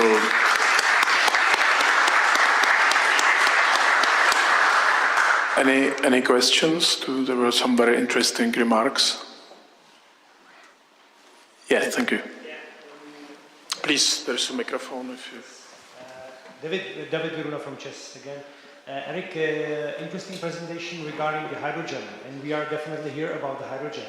But nevertheless, I wanted to hear from you, what about the CO2? I remember that there was also discussion about the CO2 backbone. So is there any development in that as well? Thank you. Thank you for the question, David. The topic here is hydrogen, obviously, but on the CO2 front, I think that is one of the most exciting developments currently. You're talking about essentially carbon capture and storage. So you capture carbon, transport it via pipelines, and store it underground. We are currently working on the first project in Germany on CO2 transportation. Very excited about it. What of course is an issue is that when you start with something new, the costs are a bit more higher than what you expect in the future. And there's a lot of open ends there in the value chain. But what is very, very clear is that the business cases are there and will be there, because you're talking about emission certificates that are setting a price for CO2. And when you have a price for CO2, you also have then a business case for basically getting the CO2 and storing it. So we at OG are working on several different projects with the CO2. I can't promise that we'll have the projects done tomorrow, but it's definitely something for the future. Thank you very much, and let me invite to the post Mr. Jirovský from GasNet to share his thoughts. Thank you. Good afternoon from my side, and thank you for the invitation to this event and the opportunity to share our view on hydrogen and what that means for us as a gas distributor. So it was nice to hear how that the question how we will get the hydrogen to our grid is solving, and almost solved, so that's perfect, and how we can get it. Please let me start with a brief introduction of GasNet, some facts and figures. We are a local gas distribution in Czech Republic. We cover about 80% of distribution area. We have connected about 2.2 million customers. 5,000 out of them are large customers, industry, heat generation, power generation. They rely on us, and the rest, mostly households and small businesses. They use households for heating and also for cooking. The distributed amount is yearly between 60 to 70 terawatt. It's volatile right now. And to do this, we operate 65,000 kilometers of our pipelines. 11,000 of them is high pressure part, and the rest is in local grids. So now let's look how we think about the future of gas. I think that our prediction is quite in line with the common opinion right now, that in a short time that we can see the increase of gas consumption due to the phasing out of coal, mainly in power generation and in heat generation. And in the long term, we see that the gas will play the crucial role.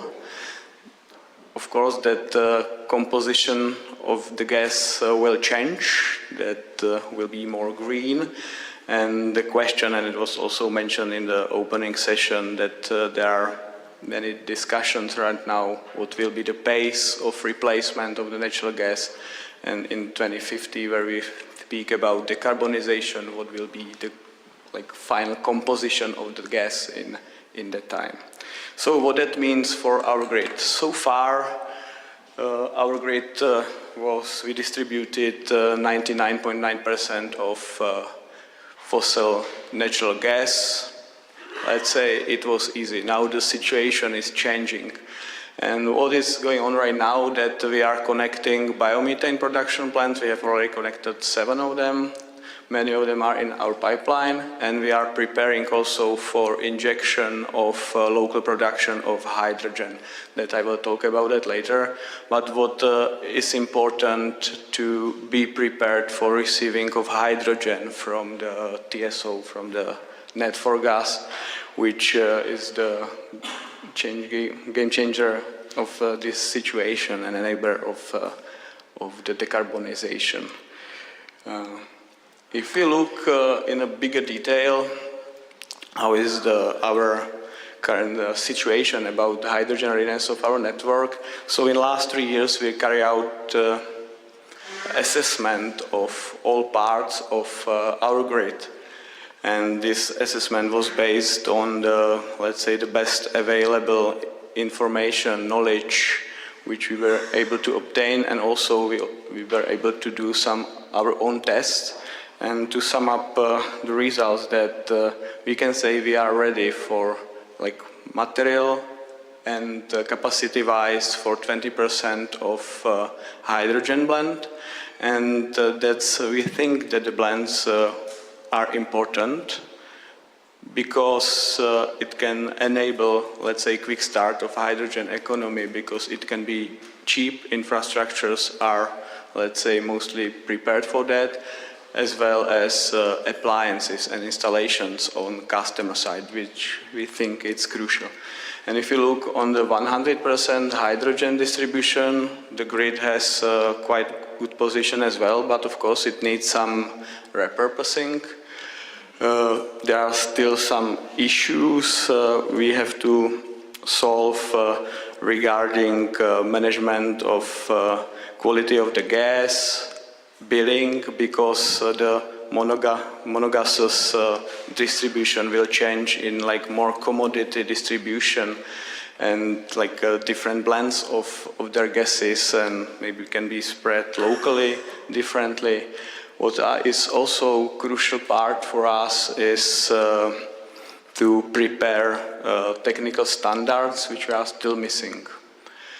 And above this, we have already started our journey to the hydrogen economy. We launched 2 projects. First one, it's our pilot hydrogen village in Ash, where we dedicated a smaller part of our grid for injection of hydrogen and distribution of 10% blend of hydrogen in the first phase, and in the second phase we would like to distribute up to 20% of hydrogen. It's about 300 customers, majority are households, the rest are small industry, glasswork. So wish us luck that because we would like to start with injection at the end of this month, so they are quite finalizing this preparation for that.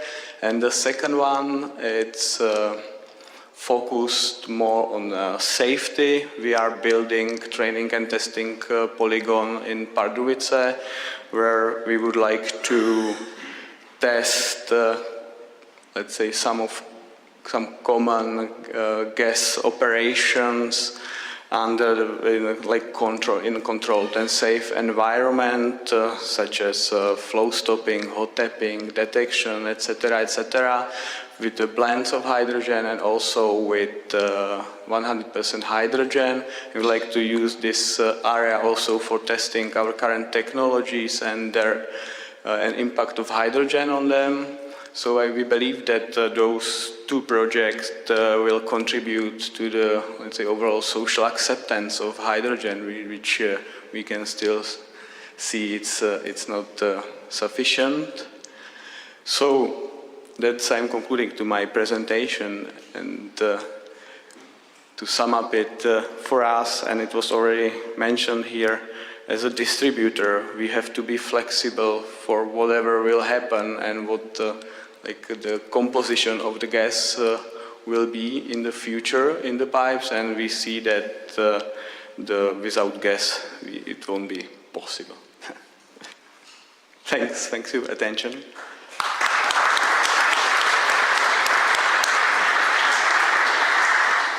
Thank you very much. And again, there is space for a few questions, if there is any. Yes, there is a question. Hello, Sándor Gogoly from GSZ. I would like to ask that whether is it needed certain authority approval for DSO pipeline system to bear this 10 or 20% hydrogen, or okay, by yourself? And also questions for the household appliances. Mm-hmm. So everything is supported by get back to the presentation. So we use the knowledge and information, as I said, from DVGV and Kiva, and the results from pilot tests, mainly in Germany, Holland, etc., in Western Europe. So that's like our current situation, and that's also the reason why we start our new project, to get our own information. And similar situation is on the appliances side, that we just did, let's say, a research study of the appliances, discussion with producers, and also for research with research institutions, and we gather information from the other countries. They have already some experience with that. Okay, thank you very much. And let me now invite the last speaker of this panel, which is Mr. Pavel Moučka, CEO of Gas Storage.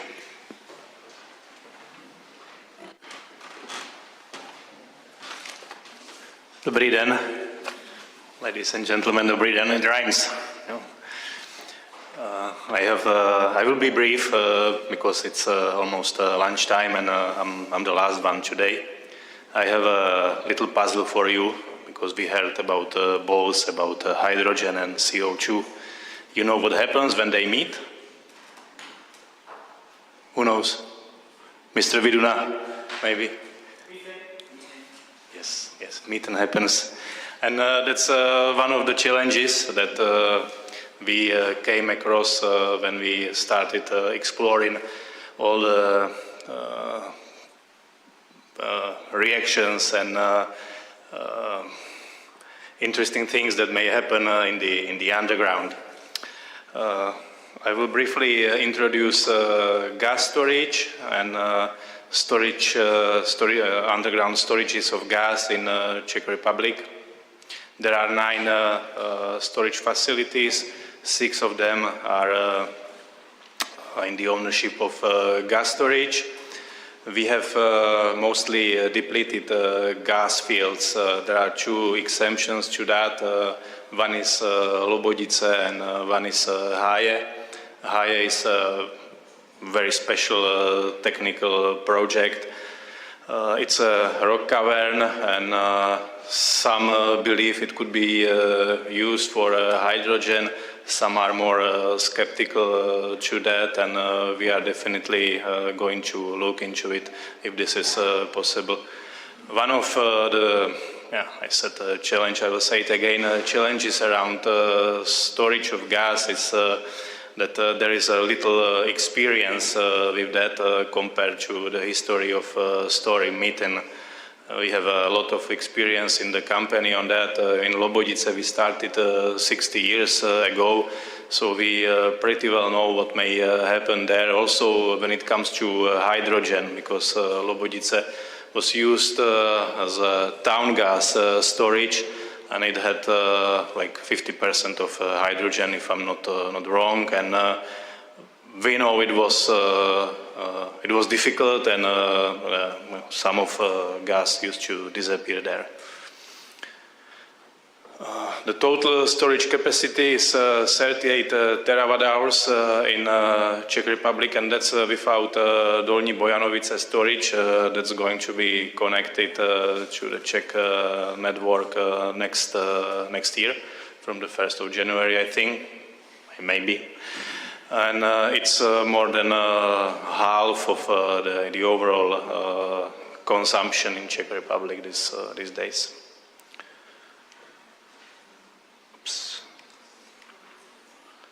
As also colleagues from transmission operators and also Mr. Jirovský mentioned, we also do a lot of exploring and tests of how everything could work. We have 3 different elements in that. That's surface technologies, wells. That's a bit of another beast, because some parts of the wells, they can be replaced. Some, mostly the cemented parts, they cannot be touched. That's economically unthinkable. And then we have reservoir where we don't know what's going to happen, and we have a nice project where we want to look into how this might work in one of the depleted sites. We plan to start injecting a blend of hydrogen and increase the share of hydrogen till 100%. It's going to take several years, but we are definitely going to do it. And when it comes to surface technologies, our take is mostly similar to what has been presented here before. Till 10% of share of hydrogen in the blend, there's mostly no need for change and no extra need for capex. Then it starts changing when we increase the share in the blend. And there gas storage also differs to what was presented here from Net4Gas, I guess. We will face technical difficulties when it comes to compressing gas. The sites probably will have to be the compressor station. They will have to be bigger and also with different technology than these days. So when we looked into it, we think that and I will have another slide on that, we will need like a complete new technology new storage if we want to have 100% of hydrogen stored somewhere. We also we have that slide where we compare, and this is by far the biggest topic when it comes to storing hydrogen. The energy value that can be stored. This is example from one of our sites from Třanovice, where we currently operate 5.2 terawatt hours of energy capacity. But if we change it, if it's possible, if we change it to 100% of hydrogen, then we will be able to store only 1.6 terawatt hours. So that's really just one quarter of the energy value, and that's something that has to be considered when we start designing also the commercial model of hydrogen use and trading. It definitely will be different than what it is now, and the beginning, in my opinion, will need some form of regulation or specific approach to that, and it cannot be copied of what is working now with methane. As I mentioned, there are another possible decreases of the capacities. They come not only of the energy value, but also from the pressure limitations, operational regime changes. But we don't really know we don't really know how all of that might work, because, as I said before, there's no real experience with running hydrogen storage, and we will try to get all that possible know-how in the near future. I want to also say that we are testing not only the materials and the underground, we are testing also the well part. And when we know, we will be happy to present the results of that. And what should be also considered is a potential business case of storage. I don't want to throw any numbers around the discussion, because we really haven't done all the calculation, and we didn't think about how we would like to the new economic model of storage operation look like. But that's definitely something we have to look into, and so we can make it viable for the future. Well, in my opinion, I would just like say that storage is probably the most challenging part of the value chain. It hasn't been mentioned here. I have a permission to say that, you know, also from people from Net4Gas, and we are really happy to work on that. And at the end, I would like to thank to my colleague Petr Goluch, who is running our hydrogen project, and who basically prepared the whole presentation. So many thanks to him. Thank you, and if you have any questions, I'll be happy to answer them.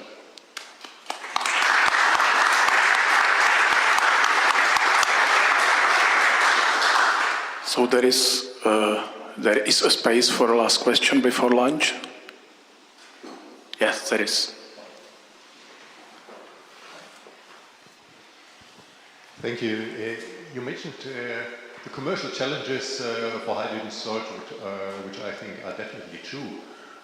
However, you should, I think, compare hydrogen storage to electric storage, to storage of electrons. If you compare it to natural gas, okay, natural gas might be better off, but what's the idea? So, is it commercially viable to store renewable energy as hydrogen compared to the alternative? I don't know, batteries, accus, or accumulators, or whatsoever. Is that on the large scale, I think it's going to be pretty difficult. I think that might be possible locally. But in my understanding, the hydrogen commercial system cannot be the same as current gas world operates. It's not the same. If you compare it to the batteries, then again, batteries are locally limited, or they have a very specific range of use. They cannot be used on that scale as we now operate gas storage. Gas storage nowadays in the natural gas world is a part of a centralized system. We store really huge amounts of energy, and we use them mostly in winter. And this is probably not the same, and won't be the same with hydrogen world.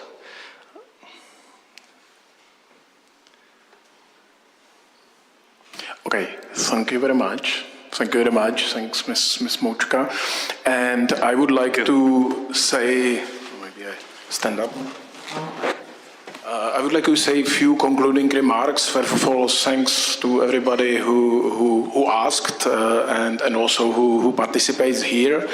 I think that we learned that there is definitely need to connect the locations with production and locations with consumption in hydrogen throughout Europe, because there are parts which are industrial, like Germany and Czech Republic and others, and parts that are very nice conditions to let's say, produce cost-effective green hydrogen. I learned that the molecule will play a key role in the transportation and decarbonization. So that's, for me, that's made my day. And definitely we also have some nice examples that or proofs that repurposing of the existing pipelines is the most affordable and probably the most effective way. And as I learned from some other colleagues, this is not only quick and fast, but also, which I think is important, already has some public acceptance, because I think that this is in the large infrastructure projects a very key thing. And at last, we know that there is a lot of projects in different stages, in planning, construction, approval phases, also some pilots. And I heard that there are also something being in operations in 2025, which is pretty soon. So I think that this is not just a dream, but it's something which is clearly here. So thanks again, and just two organizational remarks. First is that now it's time to enjoy your lunch and some networking, and we should be back here at 13:45, I think. And the second thing is that if anybody needs, let's say, more private room for meeting, for some bilateral meetings or discussion, there is one available. So maybe come to the organizers if there is any need for yeah. It's just behind. Okay. Well, okay. So anybody, please ask the organizers, or I can help you. So thank you. Enjoy your lunch.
So let me slowly start so that we attract the others who are still in the corridor enjoying the networking. I would like to just inform you that there will be some questions about the presentations you see throughout today. The organizers will ask the presenters if they are agree, and after we will share them with you. So don't worry. I believe that everybody will agree and that you will have the presentations after available for you. And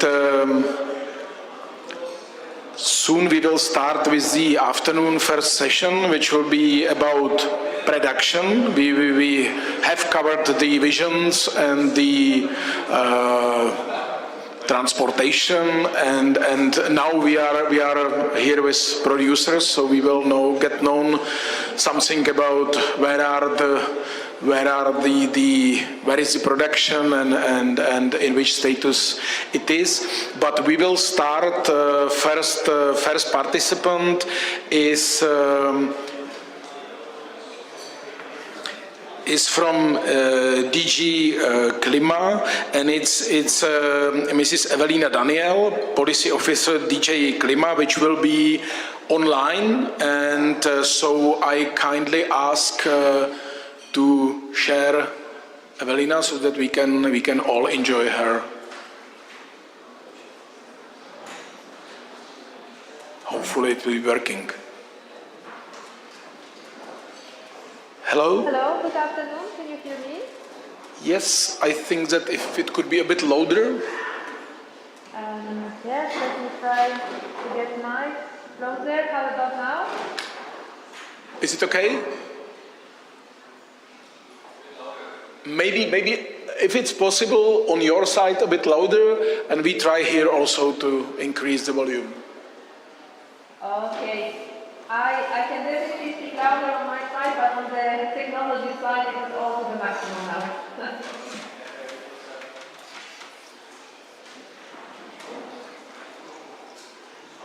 Shall we start already? Yes, please. Okay, perfect. Thank you very much for inviting me. It's a pleasure to be here today, and I have prepared a short presentation as well. So first of all, my name is Evelina Daniel. I am Policy Officer in the Directorate General Climate Action of the European Commission, and I work in the Innovation Fund team. The reason why I am here today with you is that under the Innovation Fund, we held the very first auction to award hydrogen producers, renewable hydrogen producers in Europe. And today I'm very happy I can share with you the results of this auction and also show you the design of the second round of this auction. And you will be able to see that actually this auction aims to support the establishment of the full hydrogen value chain.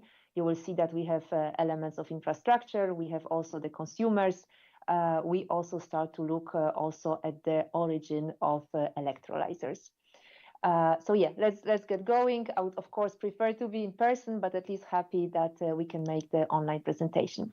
So first, in case you haven't heard before about the Innovation Fund, it is one of the EU funding instruments. There is 40-something of them, and it is quite special in a sense that it is not fed by the EU budget, but its revenue comes from the carbon market. So part of the ETS allowances is earmarked for the Innovation Fund. So in a way, the same allowances that have to be paid by emitters of CO2 can serve to finance innovative decarbonization projects. And with this system, earmarking, of course, only part of the ETS revenue for Innovation Fund, we have something like 40 billion euros budget for the current decade. We can do regular grants, similar to probably most of you have heard about Horizon Europe, this kind of grants which are awarded on multiple award criteria.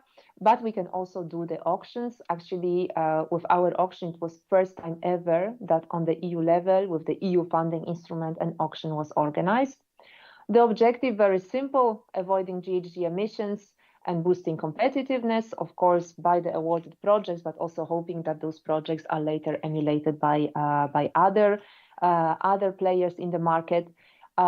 Almost every sector of the economy by now is eligible for the Innovation Fund, as it mirrors the scope of the emission trading system. So now I can go to my next slide. I jump now immediately into this first pilot auction that we held last year. So we had a budget of 800 million euros. The auction good was renewable hydrogen, or if you want to use precise term, the RFNBO, renewable fuel of non-biological origin hydrogen. So the one on which we have these very ambitious targets, I'm pretty sure that you discussed that in the morning. The support which was awarded was in the form of the fixed premium, because that was providing a steady source of the revenue for the hydrogen producers over 10 years period, and as of the moment of the entry into operation. Bids were ranked on price, as it usually is in the auctions. We have pay as bid rule. There is no indexation to inflation. So what is the bid of the project? This is exactly what project will receive. And it is output-based support, meaning that payments are made upon verified and certified RFNBO volumes in kilograms. We have the semi-annual payments. So in order to understand it well, I think it's good to look at the graphs. So you certainly discussed that in the morning. We all know that hydrogen producers, they have their costs. Most of it is OPEX, a bit less CAPEX. They can calculate the levelized cost of hydrogen. We know that hydrogen producers are selling their products on the market. The demand for them should be high, should be attractive, because we also have quotas on RFNBO hydrogen. So they will be able to obtain some revenue. This is this rectangle on the graph. And then the difference, the gap, is actually the need of subsidy. If they could get all the revenues from the market to cover all the costs, then there wouldn't be a funding gap and there wouldn't be the need for the public support instruments. But we very well know that for the RFNBO hydrogen, there is still need for subsidy. And on this part is exactly what projects were supposed to bid in our auction.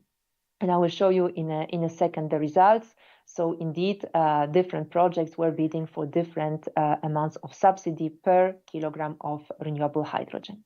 So in this very first pilot auction, we received 132 bids from 17 different EEA countries. As you can see, we did not have the Czech Republic there. Hopefully this will change in the second auction that we will soon open. We have few projects which did not fulfill basic admissibility eligibility criteria, but the lion's share passed them. And then from those very, very many projects, we selected 7 with the lowest bid, and together they were exhausting most of the budget. And probably the biggest miracle of the auction was the clearing price. So the projects were actually a number of them. Maybe I can jump here to the bid curve. This is the bid curve. So exactly how much projects were bidding, what amount of subsidy per kilo of hydrogen they were needing. You can see that it is very dense, very packed. And you can see that there was a number of projects which were actually bidding for less than €1 per kilo of hydrogen. There were those which were asking for a bit more and up to our ceiling price, which was €4.5. And indeed, amongst the winners, the clearing price was 0.48 and the lowest bid was 0.37 euros per kilo of hydrogen. This was very low. This was very impressive. This is the magic of the auction, revealing exactly what projects need to happen. Here I jumped one slide, which is showing all our winners. So those 7 projects, actually here there is one update. One project actually did not in the end sign the grant agreement. They had the permitting issues, but all the others, they signed. So you can see their bid price, absolutely impressive. You can see the volumes. what was the capacity of the electrolyzers, so some of them pretty big, some of them more on the smaller side, what they are expected to abate in terms of GHG emissions, and the total funding requesting by them amounting to the 720. That's pretty impressive result, and this is probably the most meaningful sample of hydrogen projects that we have on the European market with all those bids that we received. And because I was talking that it's not only about producers, those producers, of course, they operate on the market and they are selling their product. Actually, one of the conditions of the auction just evaluated yes, no, in a yes, no manner was whether they already have off-takers for their products, because like that we see maturity of the project. We see it is not, just a PowerPoint, it is a real project entering already in the pre-contractual arrangements. So we can see that they were selling to variety of the sectors, traders, ammonia producers, refineries, obviously fuels producers, steel, and I could continue like that. You can see all the sectors on the graph. And actually here we were looking a bit at the average offtake price per subsector. So yes, you could see a bit of difference, and definitely this rather high offtake price contributed to very advantageous, very ambitious bids that we received in the auction. And based on the success of this pilot auction, we continue. We will have the new auction opening this year. So we carried out written consultation, we published final terms and conditions, and we will open the auction on the 3rd of December. There will be info days if projects would like to participate. Auction will close relatively fast because terms and conditions are already available. So we consider that not such a long time is necessary to prepare the application. And we hope that the bids can be selected already in the spring next year, which is also lightning speed when we compare to other EU funding programs, how long it takes to select the winners. It will be again on RF and biohydrogen. We stick to this. We are not yet enlarging to the low carbon hydrogen since we don't yet have fully agreed definition. We are adding to the objectives also contribution to security of supply and Europe's industrial leadership and competitiveness. And then it is still a fixed premium auction. It is still ranking only on the price. So the graphs I've been showing before remain valid.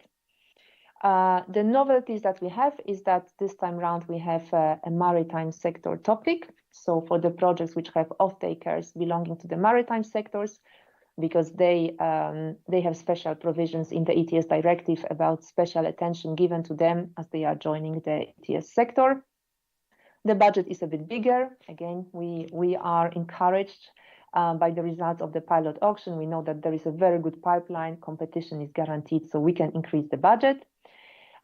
We will increase a little bit maturity requirements for the bidding projects, notably mandatory time to reach the financial close. We will ask for higher completion guarantee. There will be lower ceiling price. So all of this to get extra reassurance that projects are mature, that they will happen, that we are not earmarking all those resources, putting it on the shelf and then nothing happens. And then one more aspect I wanted to talk about is resilience-related criteria. So again, in this whole supply chain logic, we are also looking at where the electrolyzers are coming from for the successful projects. And actually, we have a new requirement assessed in a very simple manner, pass-fail, that no more than 25% of the electrolyzer capacity can be sourced from China. Why is it so? Because there is our own assessment that there is a risk of security of supply. This is also a nascent technology, and considering current overcapacity in China, there is a risk that it could be detrimental to the EU industry. So we already in the pilot auction, we already monitored where the electrolyzer is coming from. Now we are putting additional requirements. And I will finish off with the last slide, probably interesting for the participants in the Czechia.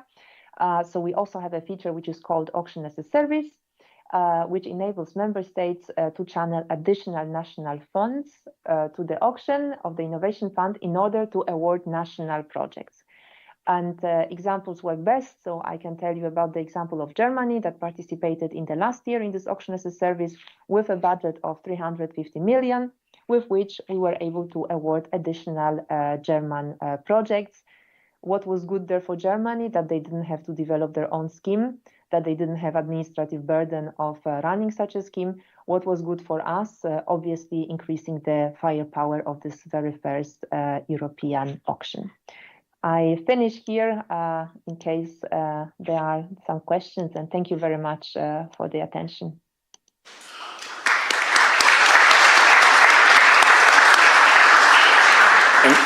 Thank you very much. And so if there are any questions or any question, not at the time. Maybe there is one question. Do you have a microphone, please? No, it's better so that everybody in the rear also can hear. Michal Slabinek for Gas. I have one question on the slide where you show the prices. So is it the end price by the customer, or is it price at without or with all the levies and components that we're supposed to have in final bill? Thank you. Thank you for the question. So I actually had two slides with the prices. So first there is the bid price. So this is how much subsidy the project is requesting. So remember the earlier explanation I was giving. You have the cost of producing hydrogen, you have the revenue from the market, and the gap between two is the need for subsidy. So that's the one.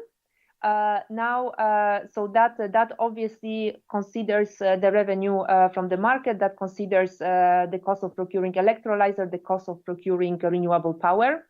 And then this is the one where I'm talking only about the revenues from the market. Here we don't identify what the winners have. That would be confidential information.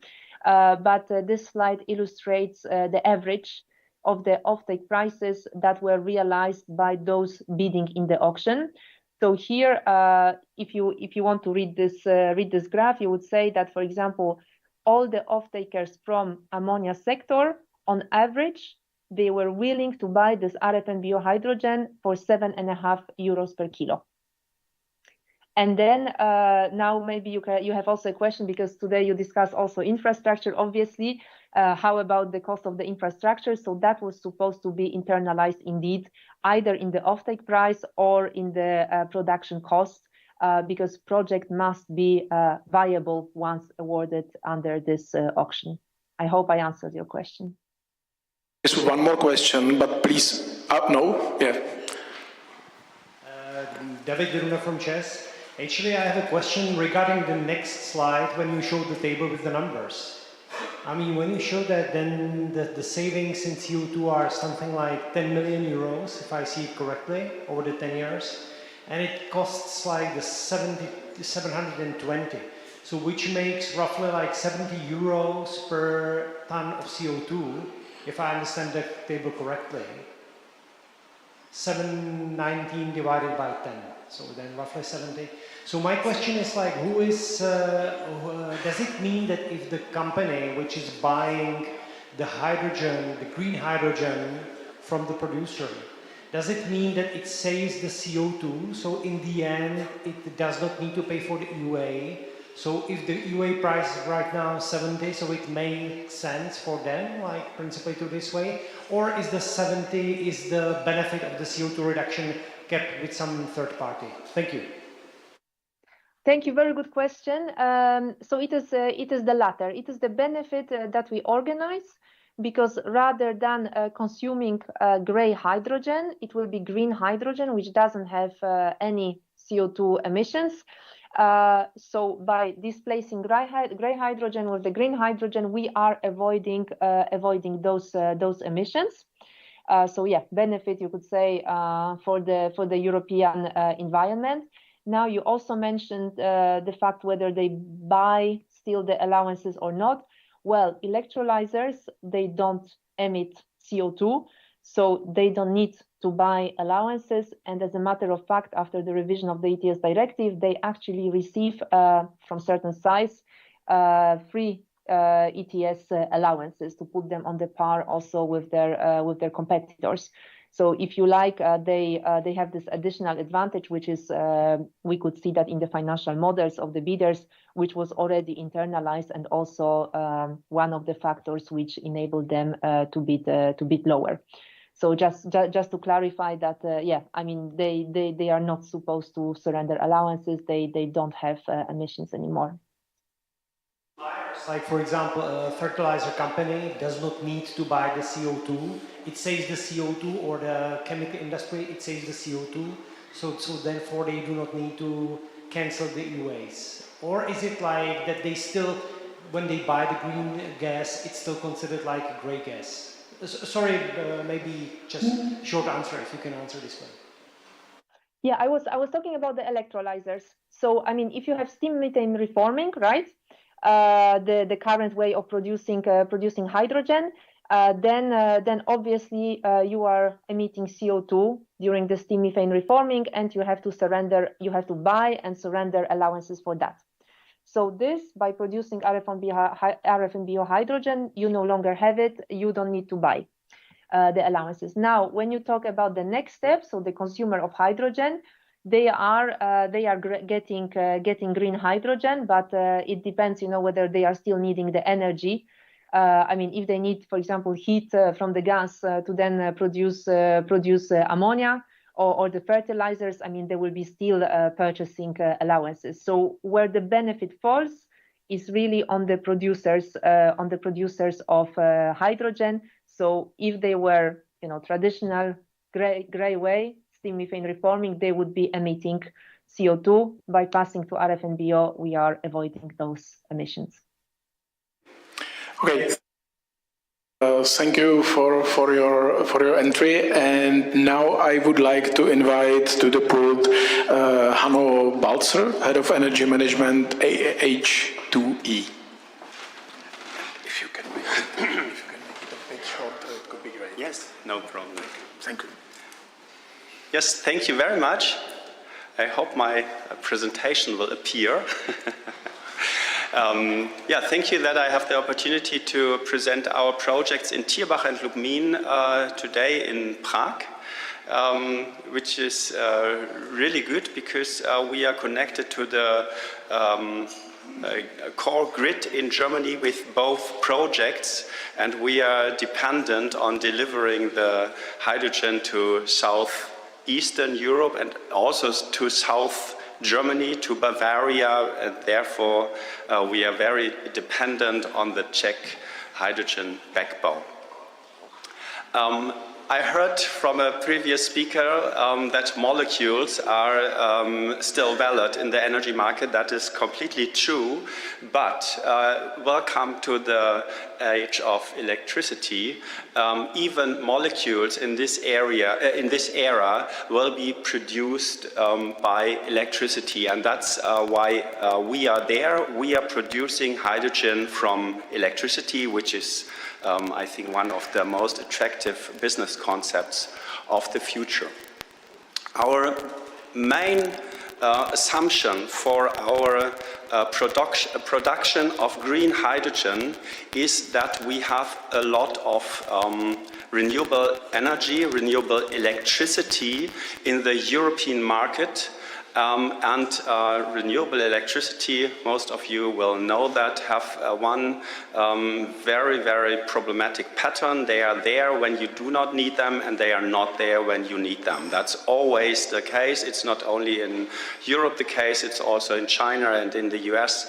You have always the problem which we call curtailment problem. So in times when the electricity feed in from PV and wind is very high, the production of this green electricity has to be shut down, and units cannot produce due to a lack of grid connections or due to a lack of consumption.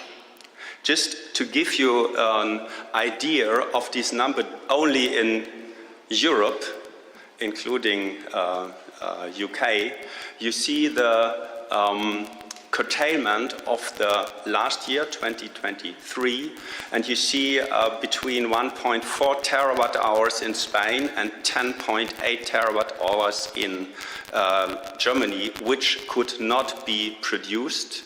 Even if the windmill is there and the PV park is there, they could not be produced because it was not possible to transport the electricity from the producer to the customer, or because there's no customer in the very moment when this electricity is produced. On the other hand, we see, due to grid restrictions, electrical grid connection restrictions, that 900,000 megawatts of renewable assets are waiting for a grid connection in Europe.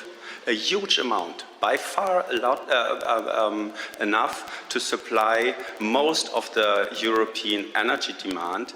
And why are they not built? It's just because it's not possible to connect that.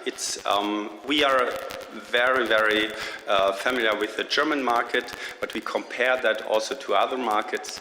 It's the same pattern, more or less, in all European markets.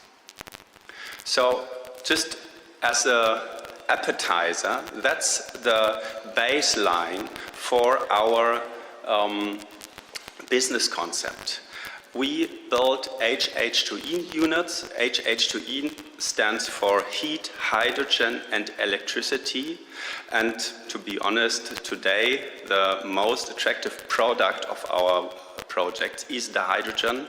We are not very successful in heat projects yet, because the heat from fossil fuel is still too cheap to compete with electricity-based heat for that. And obviously, we are not very successful with electricity projects.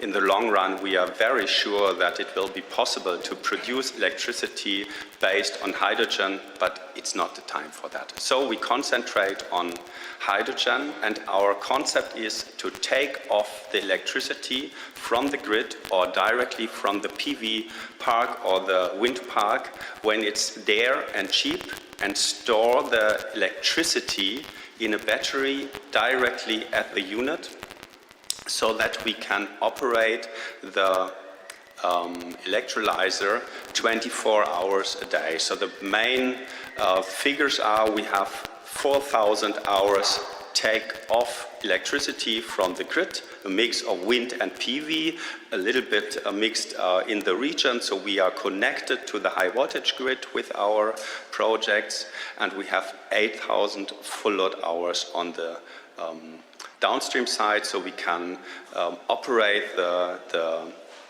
electrolyzer more or less 24 hours a day. That's the basic concept. The technical concept is very easy. We built always the same unit. We will erect 10 units in a stepwise approach. So we built in the first approach, for example, in Lubmin, 115 megawatt grid connection to the high voltage grid. Then we have around 50 megawatt battery with 250 or 260 megawatt hours capacity, and we have 50 megawatt electrolyzer, so we can operate the electrolyzer more or less 24 hours a day. It's a very simple concept, but it reduces our cost of electricity by far, because electricity, even in the high price market Germany, is very cheap when the sun is shining or the wind is blowing. Our downstream, our downstream side, based on 3 pillars.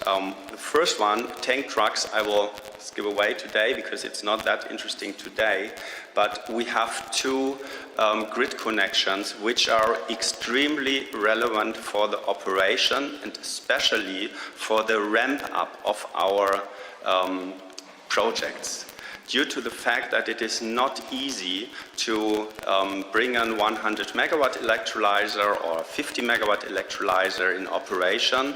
It is extremely helpful if we have a situation like in Lubmin, where we have the possibility to blend in the hydrogen in an existing natural gas grid on the one hand side, and have the opportunity to scale up with the hydrogen grid, which is there in 25. So next year we will have the hydrogen grid in Lubmin. Why is that so relevant? If you have two systems which are starting operation more or less in the same time, it's extremely hard to put these two in operation schemes together. So it's very helpful for us to have this blending option in Lubmin. Here you see our projects, and I think I'm in the time then. We start with two projects based on the Eastern German flow pipeline. Our concept is to be, with all our projects, close to the Wasserstoffkernnetz in Germany, and we decided to start with a southern unit in Tierbach and the northern unit in Lubmin to be able to supply the customers on the line Lubmin Mitteldeutschland or Lubmin Leipzig. That was the basic idea behind that. The status is that we have the permission to build for both locations, so we could start tomorrow. To be very honest, we are closing, or we already closed the financing for Lubmin. We didn't for Tierbach, so we are still working on the financial part there, but plan is to start the operation in Lubmin latest in 26 and the operation in Tierbach latest in 27. This is the unit. Maybe some of you will know Lubmin. It was the old grid connection point of Nord Stream 1 and Nord Stream 2. That's the main character in terms of the gas infrastructure. On the other hand, there was an old nuclear power plant there at this site, which is very helpful because we have no problems with permission authorities, with the local community. They are used to these kind of big projects. And last but not least, one of the two big connection points to the Baltic offshore wind farms is in Lubmin, so we have a very good supply of electricity there. And on the other hand, we do not have, or the German electrical transmission grid operator 50 Hertz has not the possibility to transport all the electricity down to the southern part of Germany from this plot, so we have the access to very cheap electricity from renewable sources. Thanks a lot.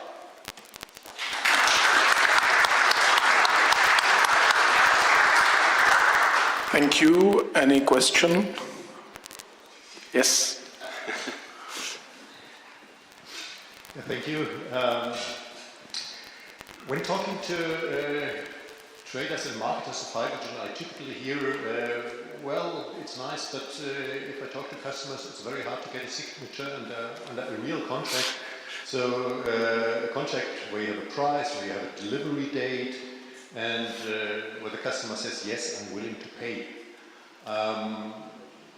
It looks as if you would have solved this problem, or what are your experiences, or do you take your investment decisions because you have a strong belief and, well, the signatures are second step? But this is the most critical question I could get. But to be honest, yes, we solved this problem in Lubmin because our main investor, Foresight, decided to invest money without having a close contract on the customer side. It's the idea that if you do not start to erect such projects, you will never get the security that it is possible to do so. We are not allowed to build 10 units with 1,000 megawatt each on these stages. But it's very, very important to have a significant showcase that really works. We are fighting for customer contracts yet. We hoped for the German green gas quota, which will not come obviously in this legislation, which is really not good. We are very dependent on the RED 2 and also RED 3, and the German, I will not go too deep into detail, but the 37. BMV, which obliged refineries to take off green RFNBO hydrogen from the grid. This is our main driver for the market, actually. But it is not enough. That is obviously the case. Okay, thank you. There is one more question.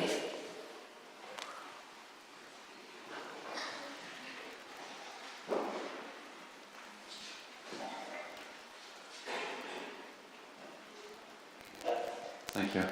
Thorsten Mecklenburg Capital. You talked about the possible role of electrolyzers in addressing grid bottlenecks, which I think from an economic point of view works if you're exempt from grid connection fees, transmission fees and so on. So what's your view? I know that Germany is exceptional because there is such an exemption, but it's limited time-wise. I don't see this in other European markets. There you still have to pay the full grid fee. So what's your view? Like, is it something that will be European-wide a trend? Do you think it will be in Germany extended, or you think this will come to an end? Because you, I think if I understand correctly, you pursue grid connection as part of your business model, isn't it? Yeah. So first of all, yes, there's we are not obliged to pay grid fees until 3rd of August 29. So we have, and then for 20 years. So all units which are in operation before 3rd of August 29 will not pay grid fees for electrolyzers and batteries. But strategically, we think it absolutely makes sense to build electrolyzers in areas where we have a lot of renewable feed-in. And if the grid fee will be too high, we have to build direct lines. That's the normal way to handle that, which is also possible. Okay, thank you for questions. Thank you very much. And let me invite Mr. Alexander Rybkin, the founder of Hydrogen Ukraine.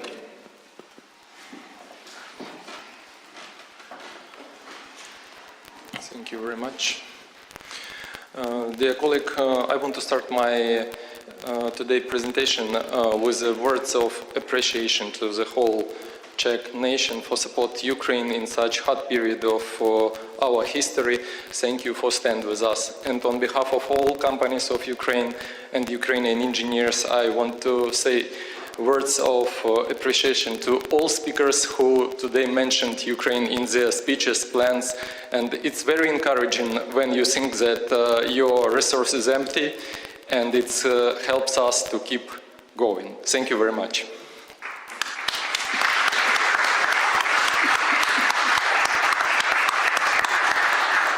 So, dear colleagues, today I want to present two hydrogen projects, two hydrogen valley, which appeared in Ukraine recently, and one of them have been developed already for 4 years, and it's for sure it's one of the flagship project of company Hydrogen Ukraine. So you can see the first certified Ukrainian hydrogen project and the first project which appeared on a global hydrogen valley platform in Brussels, and it was certified 8th of May 2023. This is the Hydrogen Valley, which is situated on the southern part of Ukraine, very close to the Black Sea and on the banks of the river Danube. The first phase of the project is 100 megawatt of electrolysis facility, and the second phase is 200, and the potential of this hydrogen valley can be increased up to 3 gigawatt of installed electrolysis capacity. It's because of the possibility for water resources, possibility for land, and for construction of a new renewable facility in Ukraine. And you can see two different colors of European countries which is connected to Ukraine, and this hydrogen valley can be easily connected to both hydrogen route which were mentioned today. First one is Central European Hydrogen Corridor, and the second one is European Hydrogen Backbone Trans-Balkan Pipeline.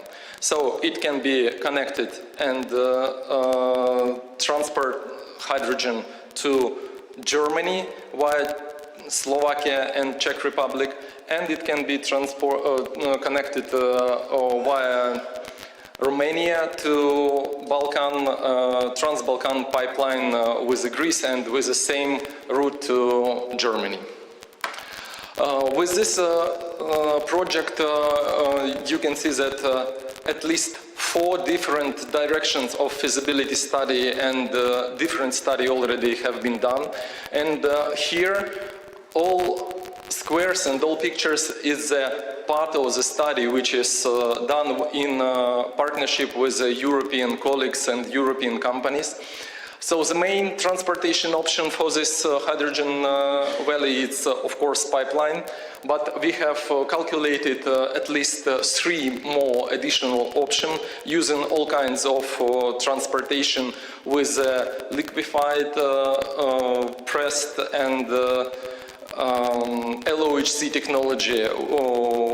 Next stage will be hydrogen derivative ammonia and methanol, and this study is under research. So you can see that we did a study for water resources, of course, and of course for renewable, additional renewable facility which can be constructed.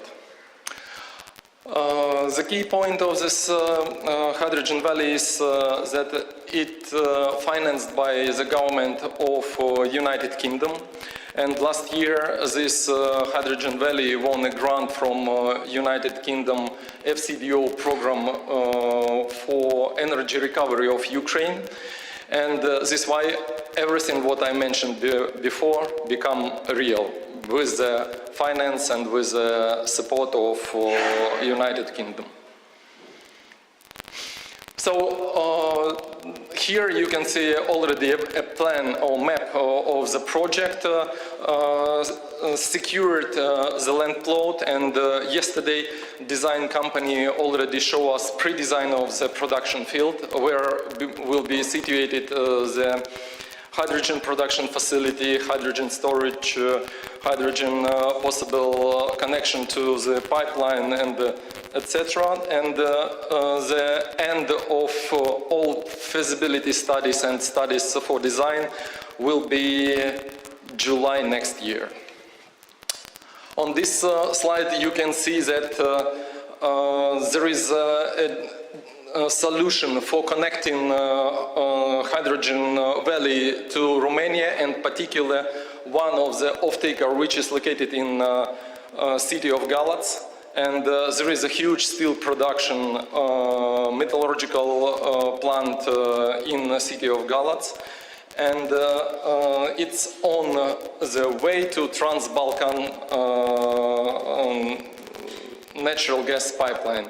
And all these dots, a geographical solution for hydrogen underground storage. So this is an actual dots with already done drills for the soil, and now all the results under calculation, and we definitely can already say that this area particular is very promising for constructing underground storage of hydrogen because of the solar formation of the field, and even in solar formation this is the best soil condition for keeping hydrogen underground. And of course, I want to mention the second project. Its study of development is not so advanced as the first one, but a couple of weeks ago, it was a very promising news from European Commission, and this valley received a finance under the program of Hydrogen Valleys Horizon 2020 in consortium with the Slovak side, Slovak partners. There are 20 of members of consortium, and I think that up to the end of the next year we will have all answers for the question which I mentioned for the first hydrogen valley.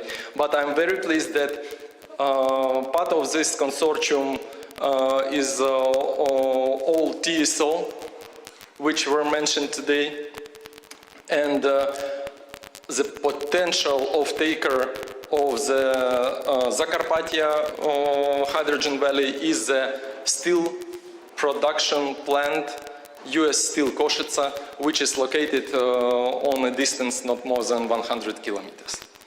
And this hydrogen valley was the second project from Ukraine which were certified on Mission of Innovation and Clean Hydrogen Partnership in November 2023.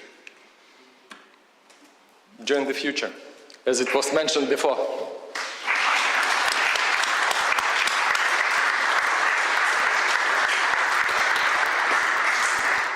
Thank you very much. And any question?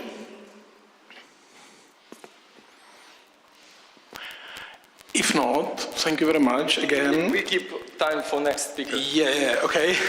And I ask Mr. Spiros Kontomaris, Head of Technical Management, Hellenic Hydrogen.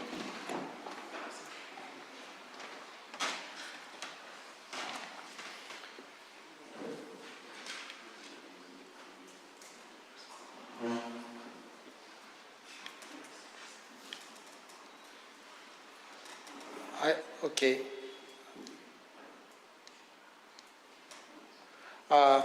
Thank you all for this invitation. It's a great honor and a great pleasure to be with you tonight. I am Spiros Kontomaris, Technical Manager of Hellenic Hydrogen, which is a very new established company in Greece.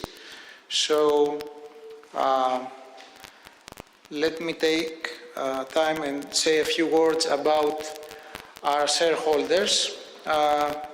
Not much of recommendation is needed since they both dominate in the energy market with an international presence for decades. So they both make turnovers of billions. They have thousands of employees and also gigawatts of installed capacity. The important thing is that now they are in a cutting edge, that they are moving strategically to a greener future. So even if they used to be competitors in some energy sectors, now they have joined their efforts, and so they have set up our company, Hellenic Hydrogen, which is a company completely engaged in the development, construction and operation of RFNBO hydrogen production. Why did they make this decision?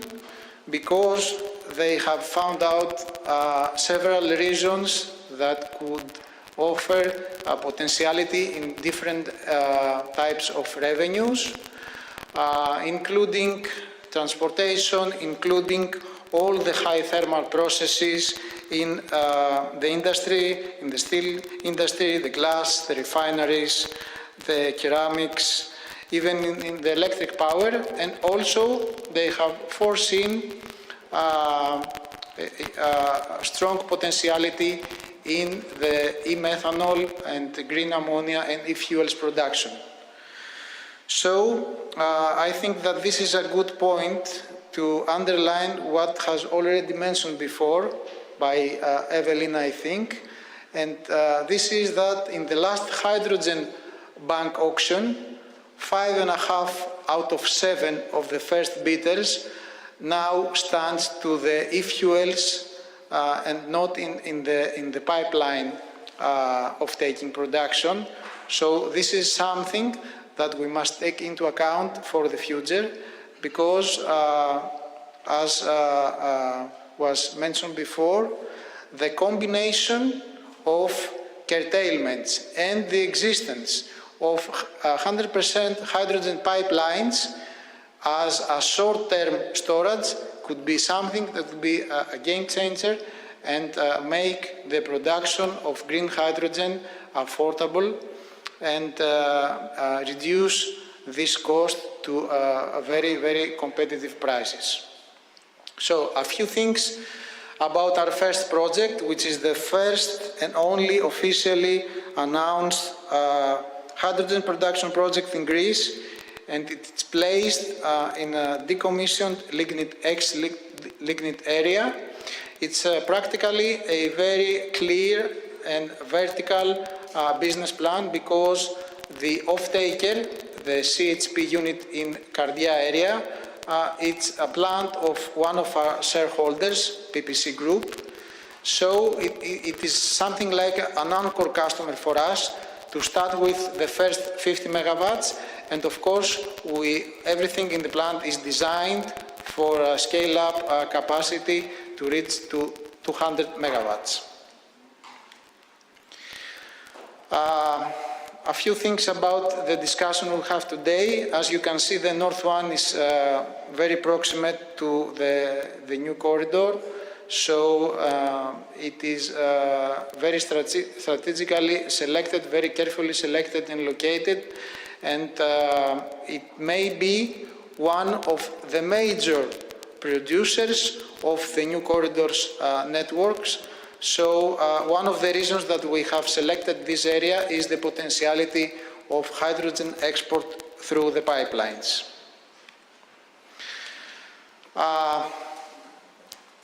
Something to show how important is the existence of the pipeline, because it's something that has a strong impact both in the utilization of the renewables, both in the electricity volatility, and of course, since the renewables face with a certain seasonality, this is something that in terms of OPEX and CAPEX of the production, it could of course reduce the cost and give a great opportunity to utilize the pipelines as a short-term storage.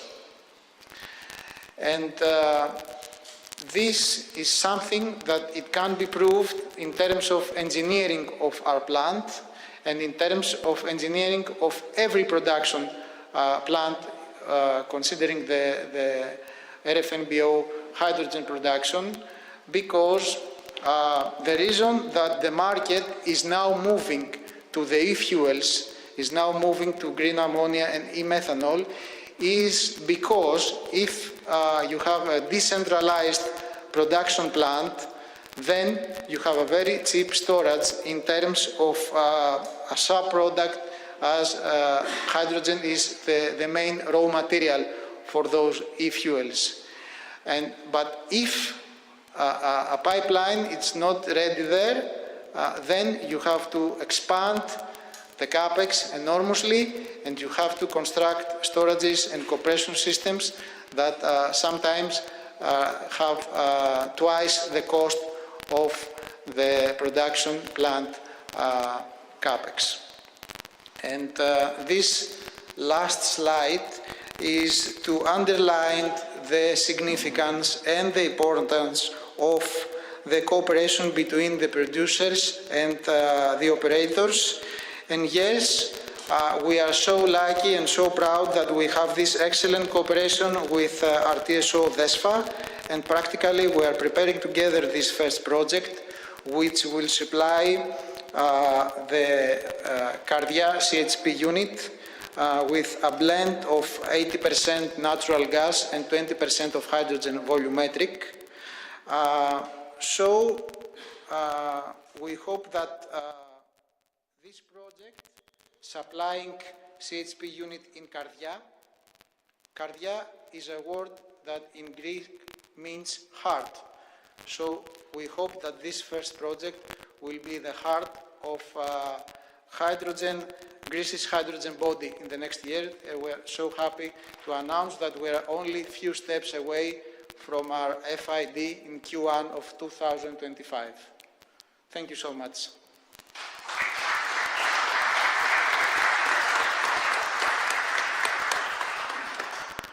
Thank you very much. Any question to this particular? If not so thank you very much. And let's come to the last presenter, which is Erik Hrušč, Principal of Boston Consulting Group. Try to be fast. We have 1 minute. It's okay.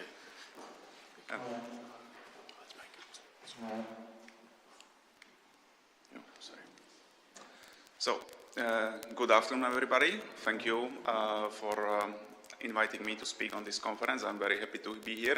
We already listened this morning about the needed infrastructure in Europe. We already saw some amazing and very interesting projects on the production that are happening in Europe. And I was asked today to speak about actually one region further away that was not mentioned today, about the Middle East and the potential for Europe hydrogen at scale and at a cost. I would like to touch about 3 topics. First of all, I would like to for a context, how much hydrogen we will actually need in Europe and how much of that we will need to be imported. Second, what is current traction in terms of the projects and the potential of the Middle East? And lastly, how actually we could transport this hydrogen from Middle East to Europe at what cost? So first of all, as you can see on this slide, and this we are showing one of the potential scenarios in the future. By 2035, according to STEP scenarios of the stated policies, Europe will need 30.5 million tons per annum of the hydrogen, out of which majority will need to be imported. We can question this number if it will be higher or lower, but still we are talking about significant amounts, which we cannot locally produce by that time, although we have seen a very good traction in Europe, but in terms of these kind of amounts, we will need to import them. Some industries cannot be decarbonized without the hydrogen. We are talking about these hard-to-abate industries. Some industries will choose different path with the hydrogen, but the end remains that Europe will most likely become one of the biggest hydrogen import regions in the world.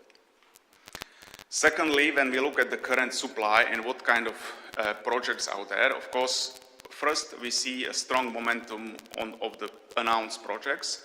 By 2030, what you can see on this slide is this combined clean blue and also green hydrogen, 94 million tons per annum of announced projects. However, only 15% out of those, so 40 million tons per annum, are in the more advanced mature stage with the production by 2030.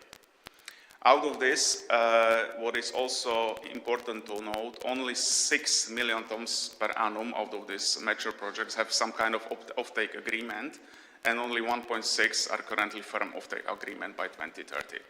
So this is also causing some cautions, and I think one of the presenters before me was showing chicken and egg problem, like production versus offtake agreement, but also it's important to have these offtake agreements in place.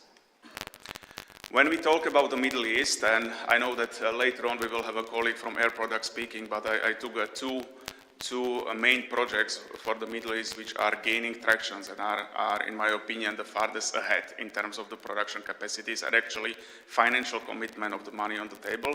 First one is the NEOM green hydrogen projects. I guess most of you know about this consortium of Aqua Power, Air Products and NEOM to produce 1.2 million tons per annum of the green ammonia. And most importantly, already closed 8.4 billion financing and 30-year offtake from the Air Products for OVNIUS, but also I believe some will be placed on the European markets. Second example, most recently, which we also took part to support the auctions for the Oman, 2 auctions for the hydrogen productions, which in total awarded $50 billion as a committed investments. And in total 1.4 million tons per annum H2 production by 2030 for 8 consortia. So what I was showing before, out of what Europe would basically need 12 million tons per annum by 2035, these 2 projects that are most far away in the Middle East are only 2.6 million tons per annum. So the significant gap remains, and which will need to be closed. But as mentioned, these are the leading examples that can supply hydrogen to Europe if there will be enough offtake agreements to take them. I think what is most important, and we have seen already several prices here, and please take this with a grain of the salt. This is results of our market model. Numbers varies, but what recently we modeled and what we can see, that Middle East could produce hydrogen. These are 2030 prices for approximately $3 to $4 per kilogram. This is at the cost of the electrolyzer, so excluding any kind of transportation cost. I will get to that, what would, in our view, would cost to transport it to Europe in a second, which compared to other European or the Western countries like Australia, for example, or the US is competitive. Of course, questionable than the local production in Europe, which we see currently, example of the Germany at the higher level. This is view for the 2030 prices. Of course, by 2035, we could expect additional 20% decrease in this cost due to learnings rate in the electrolyzers and improved financing conditions. And let me end with this slide where we look at how much would be actually cost to transport this hydrogen produced at the Middle East to Europe. Here is one of the potential routes which takes into account ammonia shipments and transport to Italy, and then conversion and shipping through the pipeline to Czechia. And what we can see that by 2030, this could result into $6 to $8 per kilogram. Of course, by 2035, we would assume that this could go down to $5 per kilogram, $5 to $6 per kilogram, depending on the learning rate and the readiness of the infrastructure. What I would like to highlight here is that we heard about in the morning about the need to prepare infrastructure. I think when the production in the Middle East will pick up, they will need some offtake agreement for these ones, and Europe will be one of the key partners for them to transport it. And all the roads, if we take the shipments or if we take the South Greece route or different routes from the Hamburg terminals, will require infrastructure to be built. So I would like to close this on the positive note. So we see a lot of traction. However, we also see a lot of risk of these projects materializing or not. But in any case, depending on the volumes, we believe there is still a lot to bring to Europe, and we believe that by 2030, 35, it could be done on the affordable basis. Thank you very much.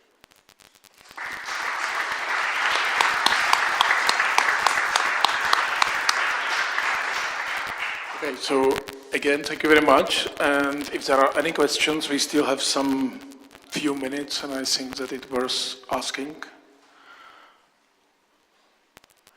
If not, so let's have a break. And I think we can prolong the break like 5 more minutes. Yeah, I thought so. So let's return here at 15:05, and let's enjoy the panel discussion of the consumers.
ty moje otázky jsou tak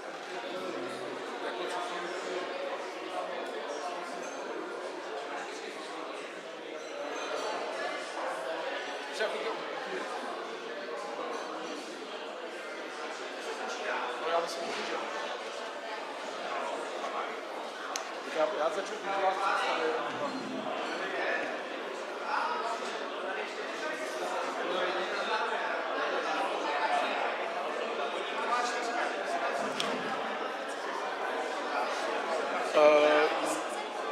Já myslím, že někdo se bude ptát v pléna, že bych určitě měl. Děkuji.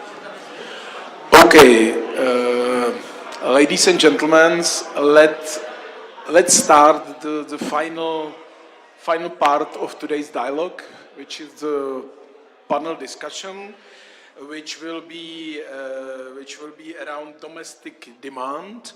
And let me welcome here from your right to left, Mr.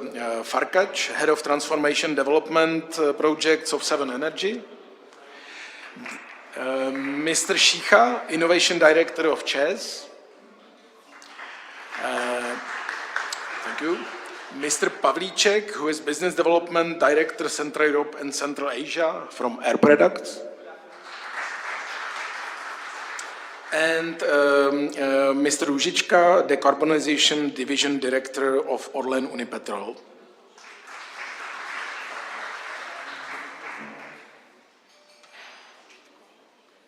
Just technically explaining. So I would start with the general question to all the panelists, so that we can heat up. And of course, all questions or comments from audience are welcomed.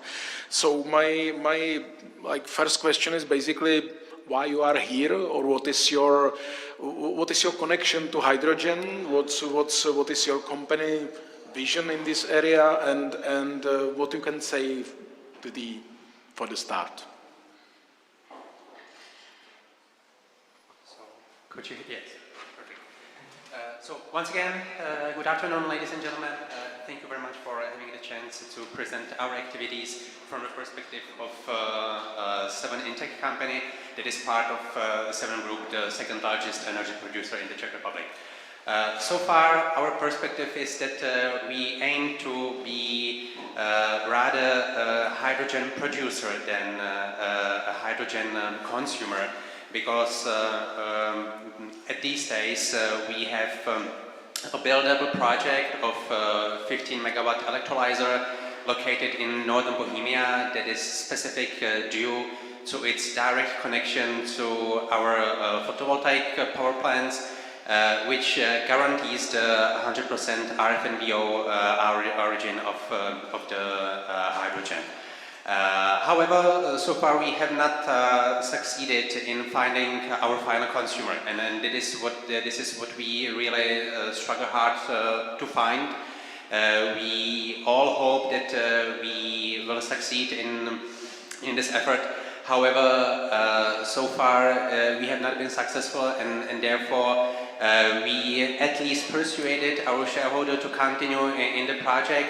And we will see by the time we will reach the ready-to-build stage whether we will make the final investment decision in order to construct the electrolyzer as such.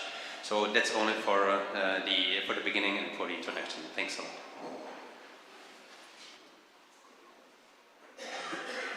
Hello, my name is Jan Šicha. I'm responsible for hydrogen in Czech Group.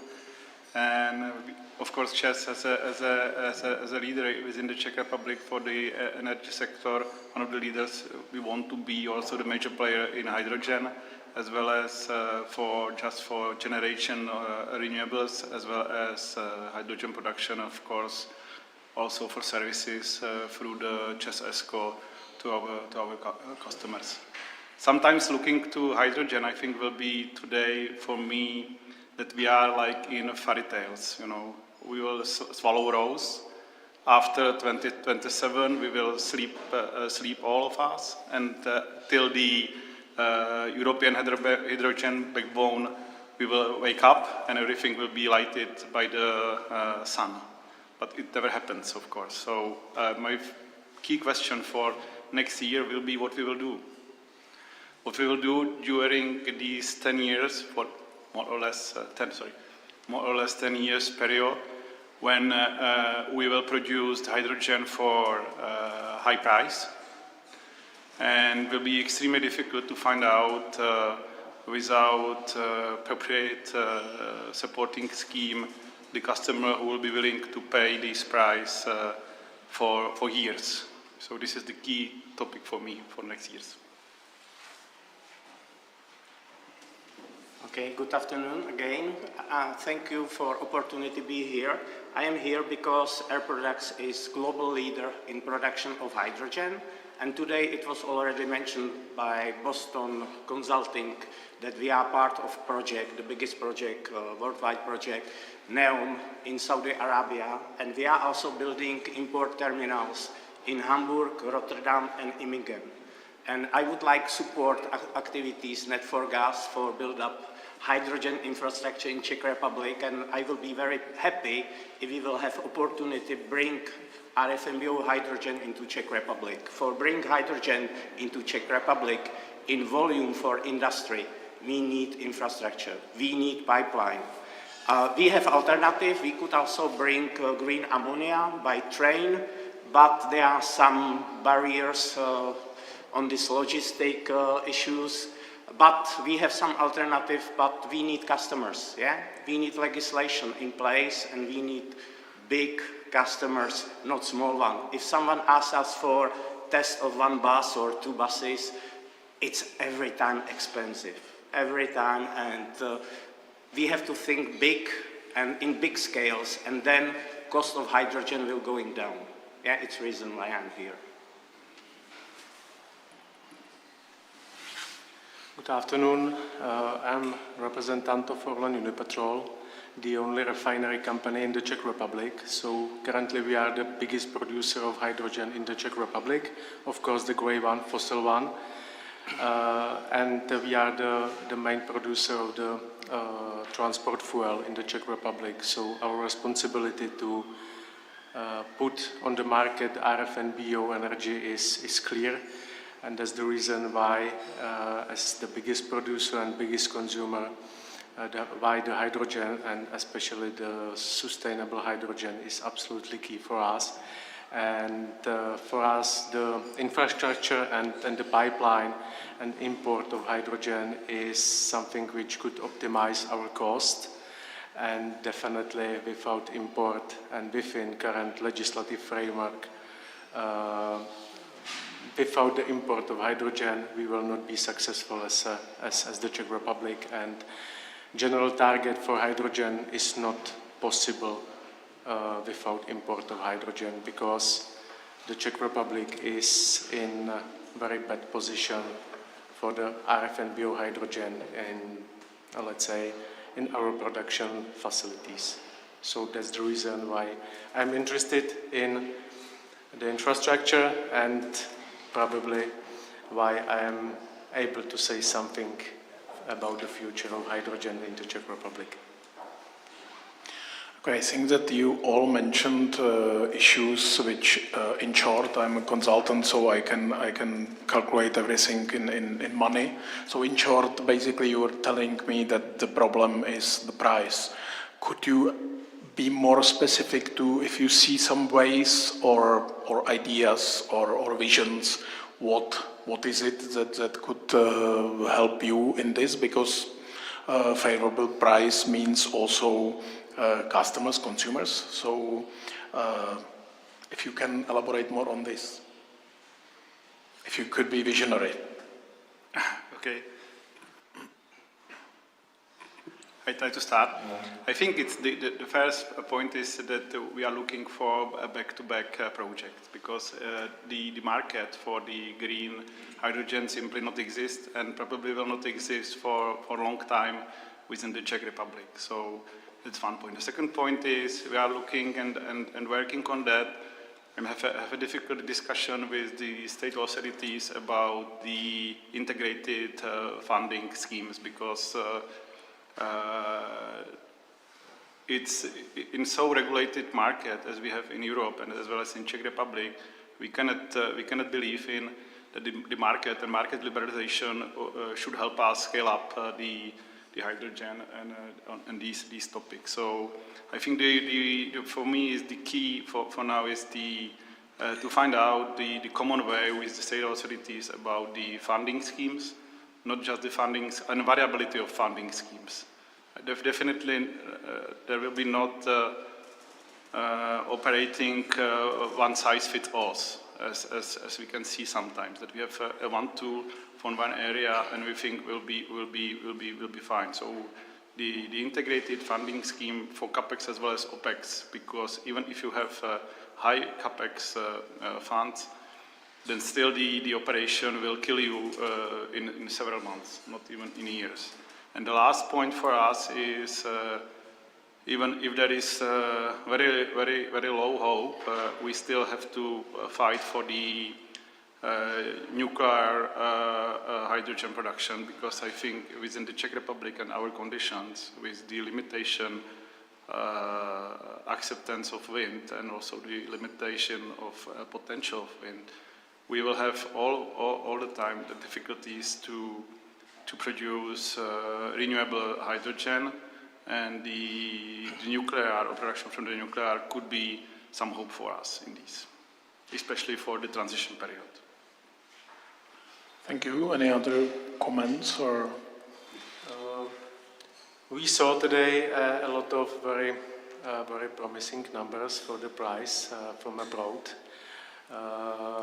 Definitely it's not possible, let's say, in the case of the production hydrogen in the Czech Republic. So currently hydrogen within the target 2030 is definitely the most expensive decarbonization medium, which is let's say, which we accounted within the RED III directive target fulfillment. So even if maybe a quarter of the information which were mentioned previously would be reality, definitely it improved the situation in the Czech Republic, because we currently expect the production cost of hydrogen in the Czech Republic, I mean RFNBO hydrogen, on the level maybe 15 euro per kilogram. So that's the reality of the Czech Republic. The, let's say, RFNBO regulatory framework is absolutely, let's say, non-competitiveness. No, let's say, how to say, it's very problematic for the Czech Republic. We have almost no wind. We cannot support new wind power plant by subsidy.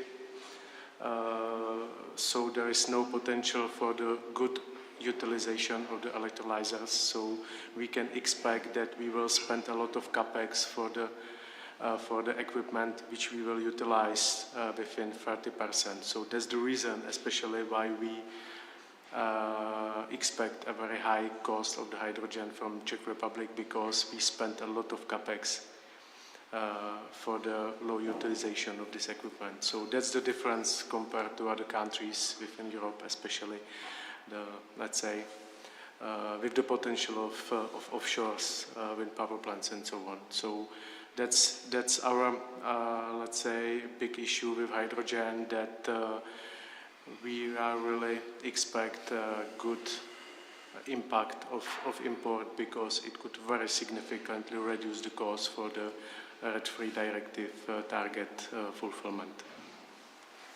Thank you. I would like to only add that it's not only about price, but also about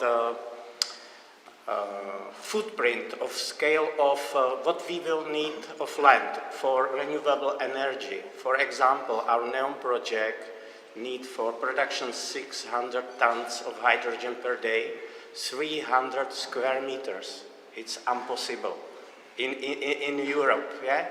Dedicated this land only for solar panels and windmills, etc. We have to really calculate with import and significant import of hydrogen. And price, yeah, it was already mentioned here, that price are including transport from Saudi Arabia, including conversion into ammonia, and from ammonia to hydrogen. We believe that we are more competitive than local hydrogen production. And also it depends what price you are comparing. And also for mobility market, if you will check prices in Germany, green hydrogen costs on HRS or filling station 12 euro per kilo. And gray hydrogen 15. Who will take hydrogen in Czech Republic for 20 euros per kilo when he could fill truck before borders in Germany with 12 or 15? No one. Czech Republic is very small and everyone will go through Czech Republic and pick up hydrogen very cheaper. Thank you. Yeah. I may only shortly react. I think that fortunately enough we have large land and large brownfields in northern Bohemia in order to invest in meaningfully large solar power plants. However, these are still only solar power plants, and therefore the production of the green hydrogen is quite limited regarding the annual amount. One sad truth to mention is that only capex subsidy in the Czech Republic is not enough to deliver green hydrogen for the price that the customers expect. Perhaps to narrow the discussion, we as Seven do not need prices above 10 euros per kilo. However, what we are facing is that the customers are not willing to accept this price, which we fully respect. And therefore, we see and we are facing that the capex subsidy should be somehow accompanied with any other form of subsidy, or to make the conditions in the Czech legislation somehow different in order to better reflect and to respect the demands of the customers. We may also, thank you. We may also have some opportunity for you in the here to ask if you have any comments or any questions for the panelists, so that otherwise we can continue in the debate. That's not a problem. So I have one more question. You mentioned it already, that one of the obstacles, issues, or let's say homeworks need to be done is, you call it legislation. I think I feel that it's more like regulation, legislation, subsidies, everything like this. Basically, it's a support for it. Could you again elaborate more on this? You already mentioned not just capex but also opex. Like, what would be the, like, if you are a legislator, what would you do? What are the steps which may be considered as right steps at the moment? I mean, definitely it differs by time. Okay, I think there are two or more levels of that. I think that the top of that is, of course, our delegated act, and we have to be transmitted to the Czech legal environment, which is a lot of work. And it's one point. The second point on this top level is the RED III regulation, which very hardly limited the possibility of renewable production hydrogen within the Czech Republic. There are also the federal levels, I think, which are also important, and there is the norms and mainly practices and learning habits of state administration and public administration. Because I've got two, I have to say, costly experiences from our pilot, which we are just now running in Czech Republic in Mníšek for 10 buses for hydrogen in public services, and very similar project in Slovak, in Trnava. And I have to say the learning curve and the cost of the learning curve is really high. And it takes some time, and we cannot think that the fireworkers, civil building officers, and all of these guys, which are thousands within the Czech Republic, simply also need some time to learn about hydrogen, to learn about processes, to learn about the security, how to look on these things. We have to also sometimes for the companies and for the manpower to be able to deal with the hydrogen, especially in the areas which till now not use hydrogen as a tool or as a source. And on all of these, we have to scale up from the scratch very often. And it's not, we never move from the zero to the scale up we see in Middle East. We have to have some learning curves, and we have to pay some cost for this learning. And if we not pay now, we will pay much more in the future, or it could be also what happens that we will be out of the business within the hydrogen, and we will just pay, and we don't want to pay as a Czech. Thank you. Any other comments on the support legislation in general? I think there are, let's say, maybe two views. One is that definitely the Czech Republic has to speed up the activity in renewable energy sources development. That's our issue, so we have to work on it.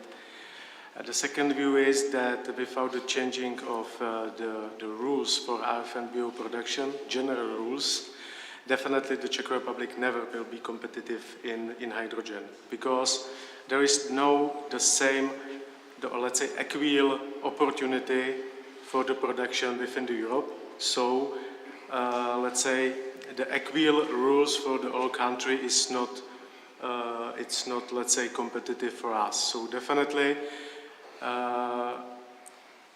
to equal the position of individual states and countries, definitely we have to change the rules for RFNBO hydrogen production.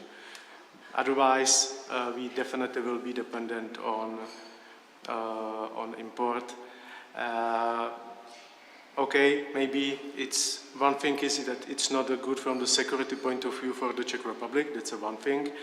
The second thing is that definitely it's currently very limiting the investment in the Czech Republic. So, of course, infrastructure is important, but all other investment very probably will be done, let's say, outside of the Czech Republic.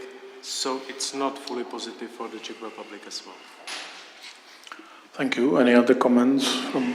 Okay, from my side, when I'm in contact with potential customers, I see that is missing clear signal from government that RED III is really valid and will be implemented into law. They are still waiting that it will be postponed, it will be changed or reducing, and also signals which are coming from also from government is that hydrogen will cost 3 euros. Plenty of customers are waiting for 3 euros. I don't know how long they will wait, but I don't see a price of hydrogen on this level. Maybe if, I don't want to push, but I ask if you want to comment on this, so that it's balanced view. Okay, I am the only one representing the state here, so I think that there are no potatoes and throwing on me. But definitely we are aware of that problem, and actually I show it in my presentation. So it's not easy, you know? But we do not have too many solutions. We are looking to find some funding. We are putting together some schemes. It's pity that the people from Ministry of Environment were not able to come because we will announce a new scheme for subsidizing of hydrogen projects, so-called green hydrogen, which will open at the beginning of December. And there is much more. We are discussing also that hydrogen bank as a service, but unfortunately there is a lot of small pitfalls which must be resolved, you know, because one of the rules is that in the first round of auction, which is done on the national level, you can use only 3 times of that bidding price which was used at that international auction. You know? So we are able to create a bid only for the Czech Republic, to create the envelope for Czech Republic producers, but still we have some limitations. And I must say that we had a lot of projects which were nearly coming to the end. One of these was already mentioned, but unfortunately most of them finished on some small nitty-gritty details to which we come. So maybe we made a mistake that we are not aware of that issues at the very beginning, but these were very first projects, and at the end it was about the discussion between the provider and consumer of the hydrogen, and about the assurances, and about, let's say, some rules which are in GBER, and so on. So definitely we are learning. It's not easy, but hopefully we'll be able to find some solution. Actually, if it's easy, everybody will do that. But due to the fact that it's not easy, we need to have meetings like this. We need to discuss it and find some possible solutions. Definitely, as I said, the import of hydrogen is good for us. But again, it will increase the dependency on other countries. And for instance, sorry, Dad, if I start to talk, maybe I'm talking too much. We had even something like a pool between people, between normal people, and they asked them about the hydrogen. And what's very interesting is that most of the answers was related to the fact that hydrogen could help us with that energy independency, which in reality is true, because you can build your solar panels and electrolyzers on your backyard. Definitely, we are not able to drill into the earth and find some crude oil on your backyard. But producing of that hydrogen is pretty expensive. So even with hydrogen make on your backyard, it's like growing of oranges here in the Czech Republic. Definitely, you can do them. You can grow them in that greenhouse, but at the end they will not be so sweet and so orange as oranges which are brought from Spain, for instance. Yeah. Okay, thank you, Edward. I think that we need courage to try and maybe make mistakes. And Mr. Farkac?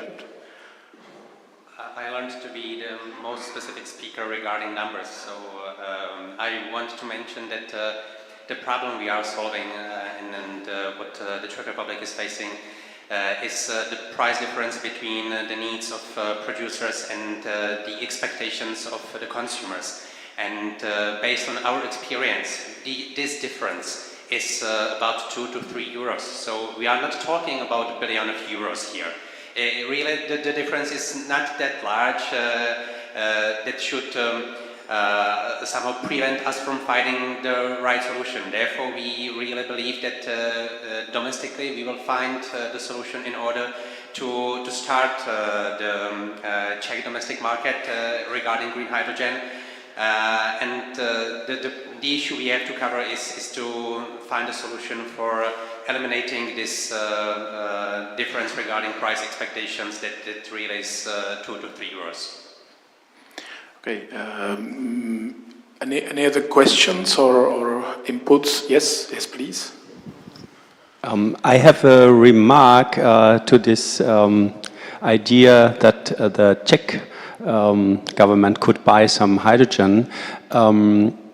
First of all, one of the problems of the hydrogen sales is it's not only the price, it's the bankability of the contracts. That is our main problem. We find customers who want to have some hydrogen and we can close a contract and with the right price, but if we provide this contract to the bank, it's not possible to finance a project.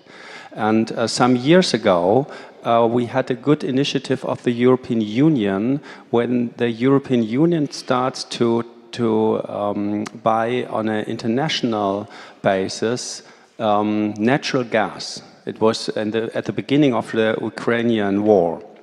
And my question is why it is not possible that today the European Commission buy hydrogen on-site within the European Union to start this market, because I'm totally convinced if we start the market, we will have a high cost increase within the first projects. Just to give you a very concrete figure here, we are planning the second section in Lubmin actually, and we have cost savings without changing anything at the side of 35%. Compared to the first section of this unit. So it's really a starting problem we have. Thank you. Yeah, of course. So maybe I will try to answer. I will try to answer that. Let's answer is relatively easy. We cannot have a market because we do not have that European hydrogen backbone, because we do not have that Czech hydrogen backbone. These people are producing hydrogen, they are planning to produce hydrogen, to be correct, for a relatively good price, and even they could get the customers who will be willing to pay that price, but unfortunately these customers are far away, so the transport of that is another big chunk of the price. And another issue could be that they are producing more hydrogen than this one particular customer is able to absorb. You know? So this is exactly, we are missing the market. So we need to build that network. We need to build that Czech and European hydrogen backbone, and afterwards we are able to create the market. About 1 year ago, somewhere I think in Germany, we had a discussion about the project H2 Global, which is how to support the import of hydrogen to Germany. And they already started some projects, and I was surprised how they are bringing that hydrogen to the customer.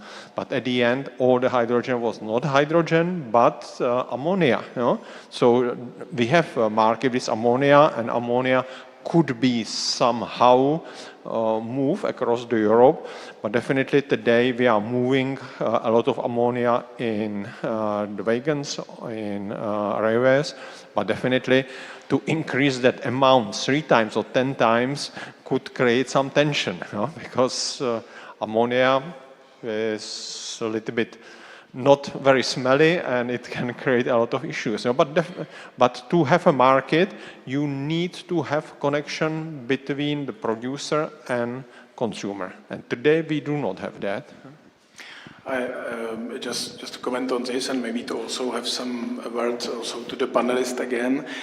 So we definitely discussed the issues, discussed the legislation. We agreed that the price could be the issue. At the same time, Mr. Farkac, I think, rightly pointed that the price difference is not as high as it imaginable to somehow support it.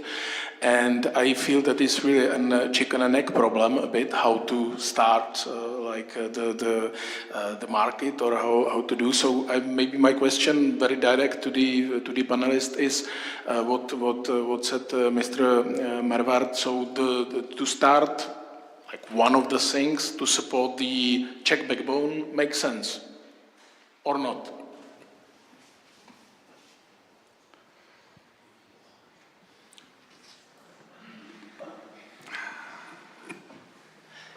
Very complicated question.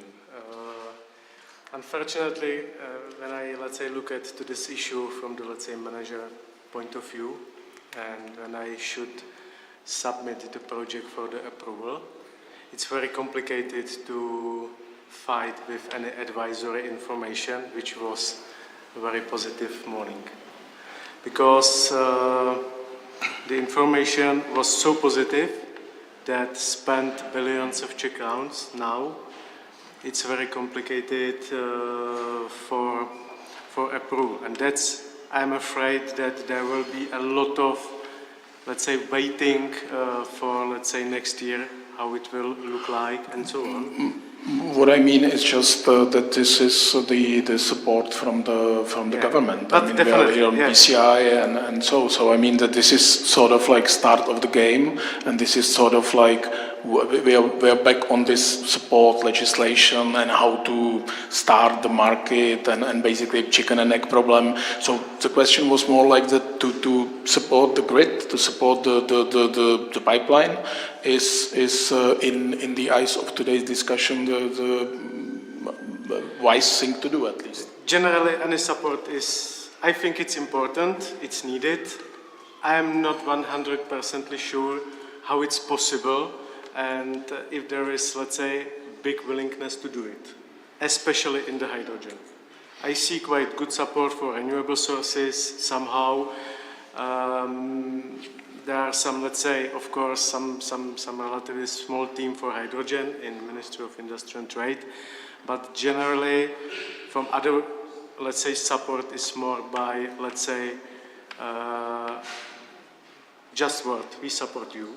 Okay. And we got clear information that there are not sufficient sources to support, especially hydrogen, as a medium. So maybe there are some developing in this, but let's say 1 year ago, there were clear message. Hydrogen is not the priority for us. So okay. I don't fully believe that there will be some big support, especially for the hydrogen, because for maybe government and other, let's say, some public sector, it's more important area than hydrogen. Honestly, when you ask, let's say, the industry how they feel hydrogen, so there is no big, let's say, interest. And if we, let's say, discuss on some let's say, alliances about the hydrogen, so there is no big interest in okay. hydrogen. So the team are, let's say, there are very small stakeholders of hydrogen in the Czech Republic, and it's not, let's say, it's clear and it's obvious that very often we meet very similar persons on the discussion about the hydrogen. So after that, I quite understand that the government, let's say, look for the different topic than hydrogen for the, let's say, intensive support. But definitely, any support is needed. So any other comments from the panelists?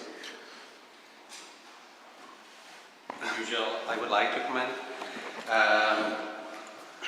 I think for me, as a taxpayer, it's hard to accept the fact that we should start moving the market with green hydrogen in the Czech Republic with the most expensive solution, which means to build backbone hydrogen pipeline throughout the Czech Republic once you don't know for sure that there will be consumers for this green hydrogen.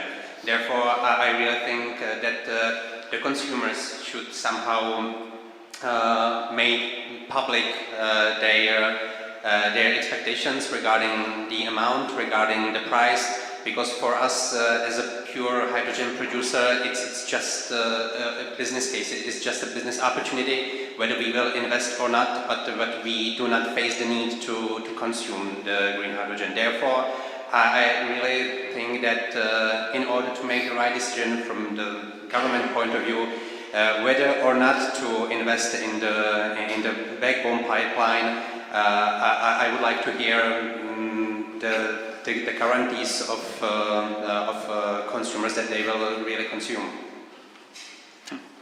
According to my point of view, is the investing to backbone. I think it's the right way, but it can't be just one.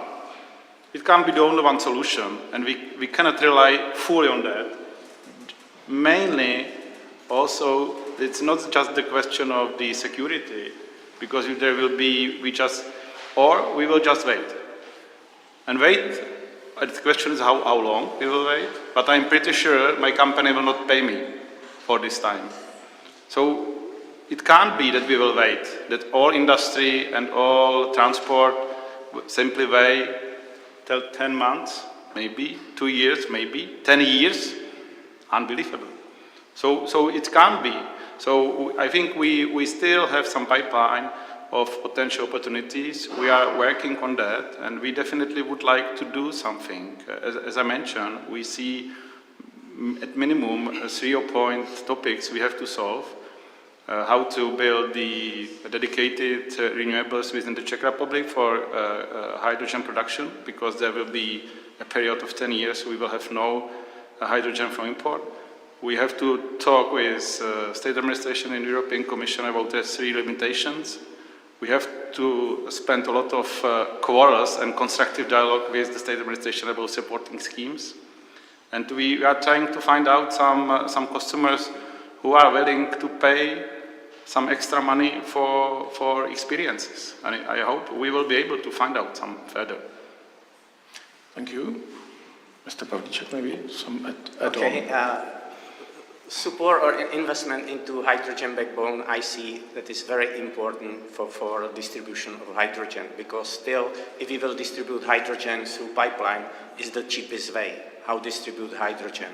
Because if we will build up local production, how we will deliver to customers? You could compress and distribute through tube trailers, but it's cost money. These compressors, this distribution, and pipeline system is cheapest way how distribute gas. Its example is also nature gas, yeah? It's cheaper than liquefied nature gas and distribute in liquid. Really, I see important step in strategic thinking about distribution of hydrogen in Czech Republic, invest money into pipeline system and infrastructure. Net for gas, activities for be ready in 2029 or 2030 is first step. Not all companies are sitting close to this pipeline. Still are plenty of companies which are far away from this pipeline. It's necessary other additional investment into infrastructure, and believe me, is the cheapest way than transport liquid hydrogen or gas hydrogen. Just to thanks. If any other questions, just to react to what we heard, because just my comment as a moderator, listening what you are saying, is that I think that Czech Republic is part of Europe, and that what we are speaking today is not just Czech backbone or Czech consumers or Czech producers, but is the corridors throughout Europe, which Czech Republic could be part of. And the financing of these corridors are not just clearly on the Czech government, on our taxpayers, on me, on you, but also on the PCI and on the Connecting Europe, on the other sort of European funds, which we of course contributing to, like Czech Republic too. So I think that I'm clearly see also what Jan Čícha says, that it's also a matter of timing, and that not to do anything, because I feel it's chicken egg problem. It was a nice picture I saw in one of the slides. What is basically the beginning of it, and I believe that it makes sense. If I discussed with you beforehand, before this dialogue, that if simply the hydrogen would be for 10 plus euros, then maybe we cannot find consumer. But if there is some part of it imported for a lower price, it could create the true market. So we don't know, nobody knows, but definitely for me just this comment that it makes sense to invest, as it's not just from our taxpayers' money. Any other comments? Yes, please.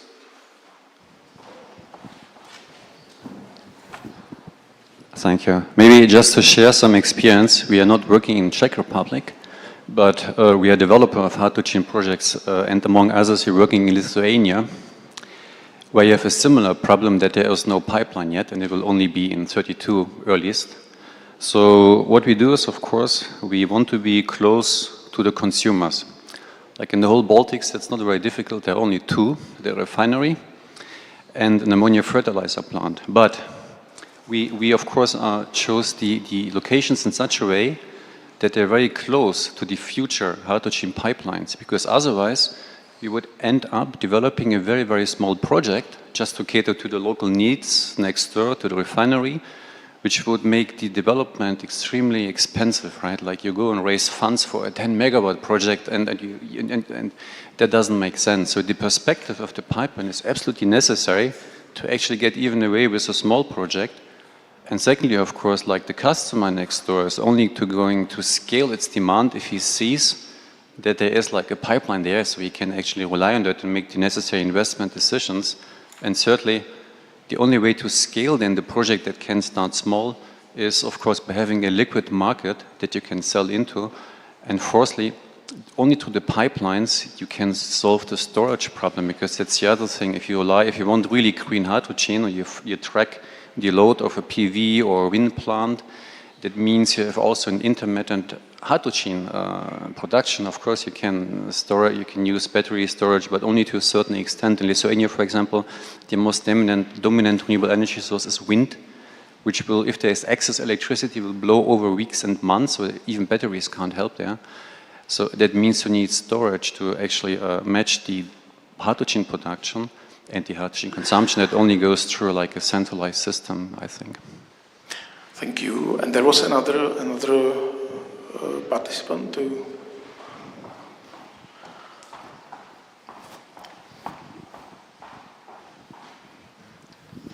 Thank you very much. Ondřej Šebata from Net4Gas. I just wanted to ask, I'm not sure I completely gathered what the point of Mr. Farkas was.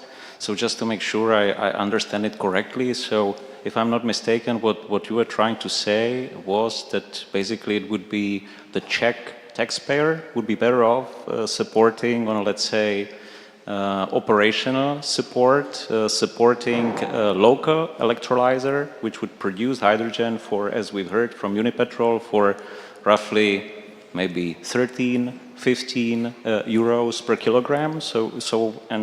With that, I believe that the price difference is to the willingness to pay of the customer is definitely not 3 euros. So the Czech taxpayer would support on this operational support, or would pay roughly maybe 10 euros per kilo of the support, rather than putting the taxpayers' money into the hydrogen backbone project or a similar project, which can bring directly this hydrogen for roughly this 5 euros per kilogram and without any, let's say, operational support. Do I understand it correctly? Thank you. I really appreciate it. We are talking numbers, because the numbers are the fact that decides at the end of the day.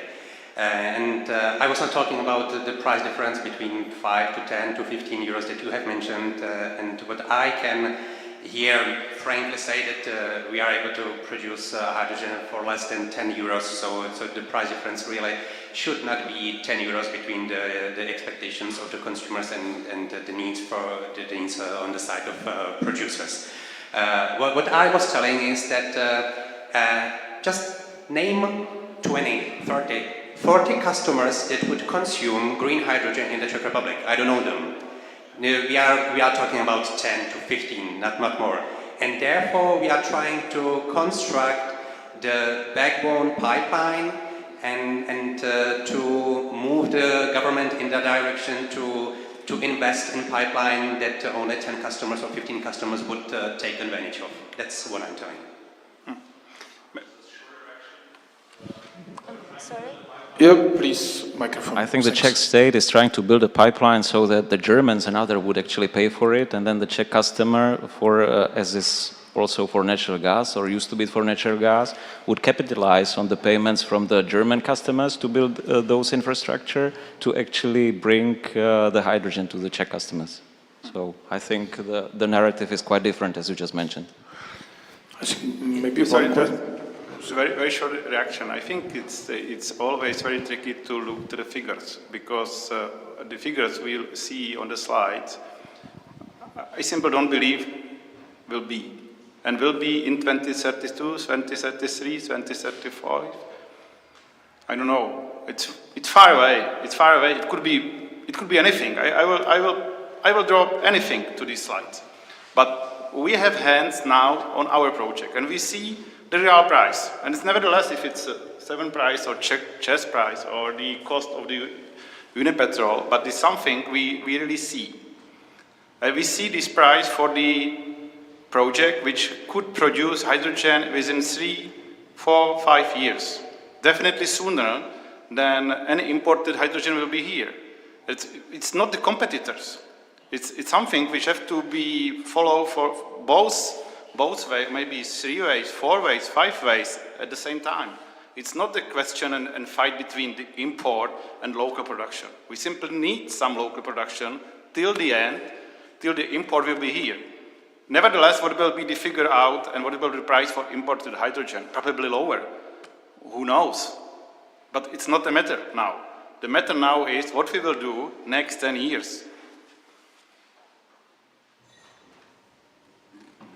I can definitely support that we need import, but even we need, let's say, construction of our project. Like from security point of view, like for, so it's not competition between our projects and let's say the import. I think we have no sufficient renewable energy sources capacity to still increase the level of the target which is within the regulation. So from the long time perspective, definitely we need import. So it's not competition. I just have to say that it's a problem from the approval point of view, that the numbers are very, maybe too much positive on, let's say, which will, let's say, make more difficult to approve the project, because we have to have in mind that it's not only about the hydrogen. The transformation, let's say, represents a huge amount of investment, not only the hydrogen. So the companies look for the opportunities how to reduce the investment cost, and maybe the import should be the version, and there should be some decision, or could be decision to reduce slightly the project for hydrogen. I hope that Orlen Unipetrol will be able to construct at least, let's say, the first project, which is in quite, let's say, developed phase. So that's important to start and to learn about the project in the Czech Republic, and to show that it's possible to construct. But I have to agree that it's not competition, and I have to say that if the cost which is defined for the repurposing and the preparation of the hydrogen backbone is really absolutely, it's very low compared to construction of the project. So it's the reality that we are quite lucky that our infrastructure is quite ready for the repurposing, and it represents quite low cost. So even this, definitely the backbone is important for us, and we have to just only, let's say, find the way how to support and how to, let's say, make alive our own project in our facilities. I think that we are come to the end of the debate. Of course, if there is any other, yes, there is the last question. Thank you very much. The last question, which would somehow connect all these informations and discussions that we heard so far, the competition between the hydrogen backbone and the locally produced hydrogen, CAPEX versus OPEX state aid. It sounds all nice, and I fully subscribe that we need to do somehow everything together to reach the final goal. But on the other hand, we have to take into account that once the hydrogen backbone is there, then basically we have kind of stranded assets, because we have, let's say, long-term OPEX state aid. Not commenting on the Ministry of Finance opinion on the state aid for renewable whatever. But then we will be facing the situation that we will be state aiding basically something that's not competitive at the European scale. And my question, it's quite to the regulation. Do you see in the current delegated act on RFMBOs, including the exemptions, or the design delegated act on low carbon hydrogen, something that based on what you think the hydrogen, RFMBO, even low carbon hydrogen can be produced competitively in the EU, so we can ensure that once the capex cost of electrolyzers is there, it's not stranded assets once the OPEX state aid, hypothetically of course, hypothetical state aid OPEX support will expire will not be basically stranded assets, but will find a new business case basically in the new environment, let's say 2040s? Thank you. I just, let's say, 2-1, especially for the Czech Republic, it's the local, let's say, integration of the renewable sources with the electrolyzer, because of course we have no offshores and we are limited in the good utilization of the electrolyzer. So I think the possibility to utilize, let's say, renewable sources from Germany or Spain or whatever, it should help us to reduce the cost and, let's say, acquire the competitiveness on the European market. And the second, it's maybe more general, it's the reason why we cannot support the project for renewable sources for hydrogen by subsidy, because all other projects utilize renewable sources, it's standardly subsidized. Why only hydrogen cannot be subsidized? There should be subsidized directly connected renewable sources, but in the case of the Czech Republic, how we can, let's say, the wind power plant, for example, it's not possible to directly connect to electrolyzer. Maybe 1, 2, but definitely not hundreds of megawatts. So I would define these two subsidized because it's standard that most of the renewable sources are subsidized. So even to find the sources which is not subsidized, it's not easy. And the second, definitely, is let's say, the necessity to utilize local energy sources. I think it's not good for the countries like Czech Republic or Slovakia. But we are talking about two different worlds. We are talking about worlds approximately around 2035, which will be, let's say, available low-cost imported green hydrogen. But at this time, there will be no coal energy within the network. So a situation for production of local hydrogen will be different than today. And also the question is which regulation will be in the place in 2035. And then is the world of today, where the RED III will starting nearly immediately. No imported hydrogen at all for years. And this is the question how we can support the CAPEX and OPEX production scheme and off-takers. And it's a different story than for the world where will be the imported green hydrogen available. It's a different world. I would like to add that our project is starting in 2026. We are promising our customers that we are already delivering RFMU hydrogen from 2027. We signed contract with Total Energies, it's public, who will buy from us 200 tons per day. We have other customers. And Czech Republic is only waiting, and thinking about some longer period, 2035. And key question is for me, do we want to achieve targets which already approved in RED III? Do we Czech Republic want to achieve it, these targets? If yes, we have to start build up infrastructure. We have to support local projects. We will have local projects. But on the scale of what industry will need it's impossible only with local project. And really from 2030 has to be already built up some infrastructure, pipeline infrastructure for supporting companies. It's how customers could find out way for decarbonization when pipeline will not exist. Okay. I think now it's really time to conclude our debate. And so thanks everyone for the debate. I thought at the beginning that it's 1 hour of debate, like what we were debating about, but I think it's a wrong vision from me. So I think that before I get to the last word to Mr. Slabý to conclude the dialogue, So I will just, from me, a few comments on this debate.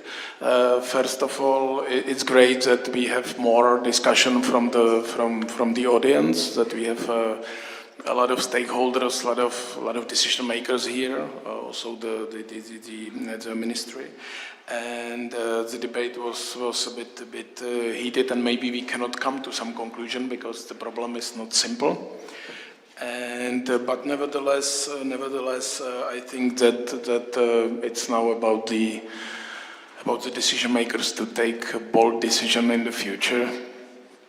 Maybe the state also, but that's how it is. So if I may, the last word for the.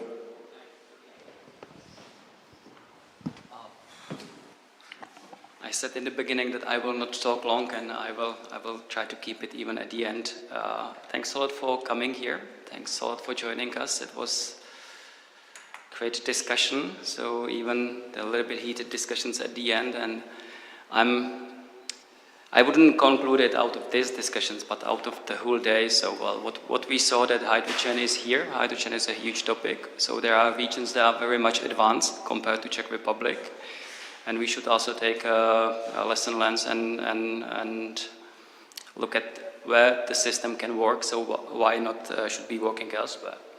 This is the first point. The other point is, a little bit conclude on the last remark over here, the scale of investment should be not done for the initial phase, but rather for the final phase. So it means if we're investing in the infrastructure, and I fully agree with Mr. Pavlicek what he said, we should think in terms of 20, 30, 40, 50 years, not in terms of 2030. Of course, it will be difficult, it will be challenging. Nobody said it's easy, and I would be even surprised that everybody in this room agrees. So when I would immediately be suspicious that we overlook something or we didn't think through all the aspects. So my final conclusion is that thanks a lot once again. So it seems that the hydrogen story is continuing. So we are heading to 2030, so we know all the hurdles and obstacles in the way, but we are committed to overcome it. We will need the external support, that's for clear. But it's also about the mindset and what we want, whether we want to stay in the same shoes as of today or whether we would like to be somewhere in the a little bit brighter future. So again, thanks a lot, and hopefully see you soon on some different occasion.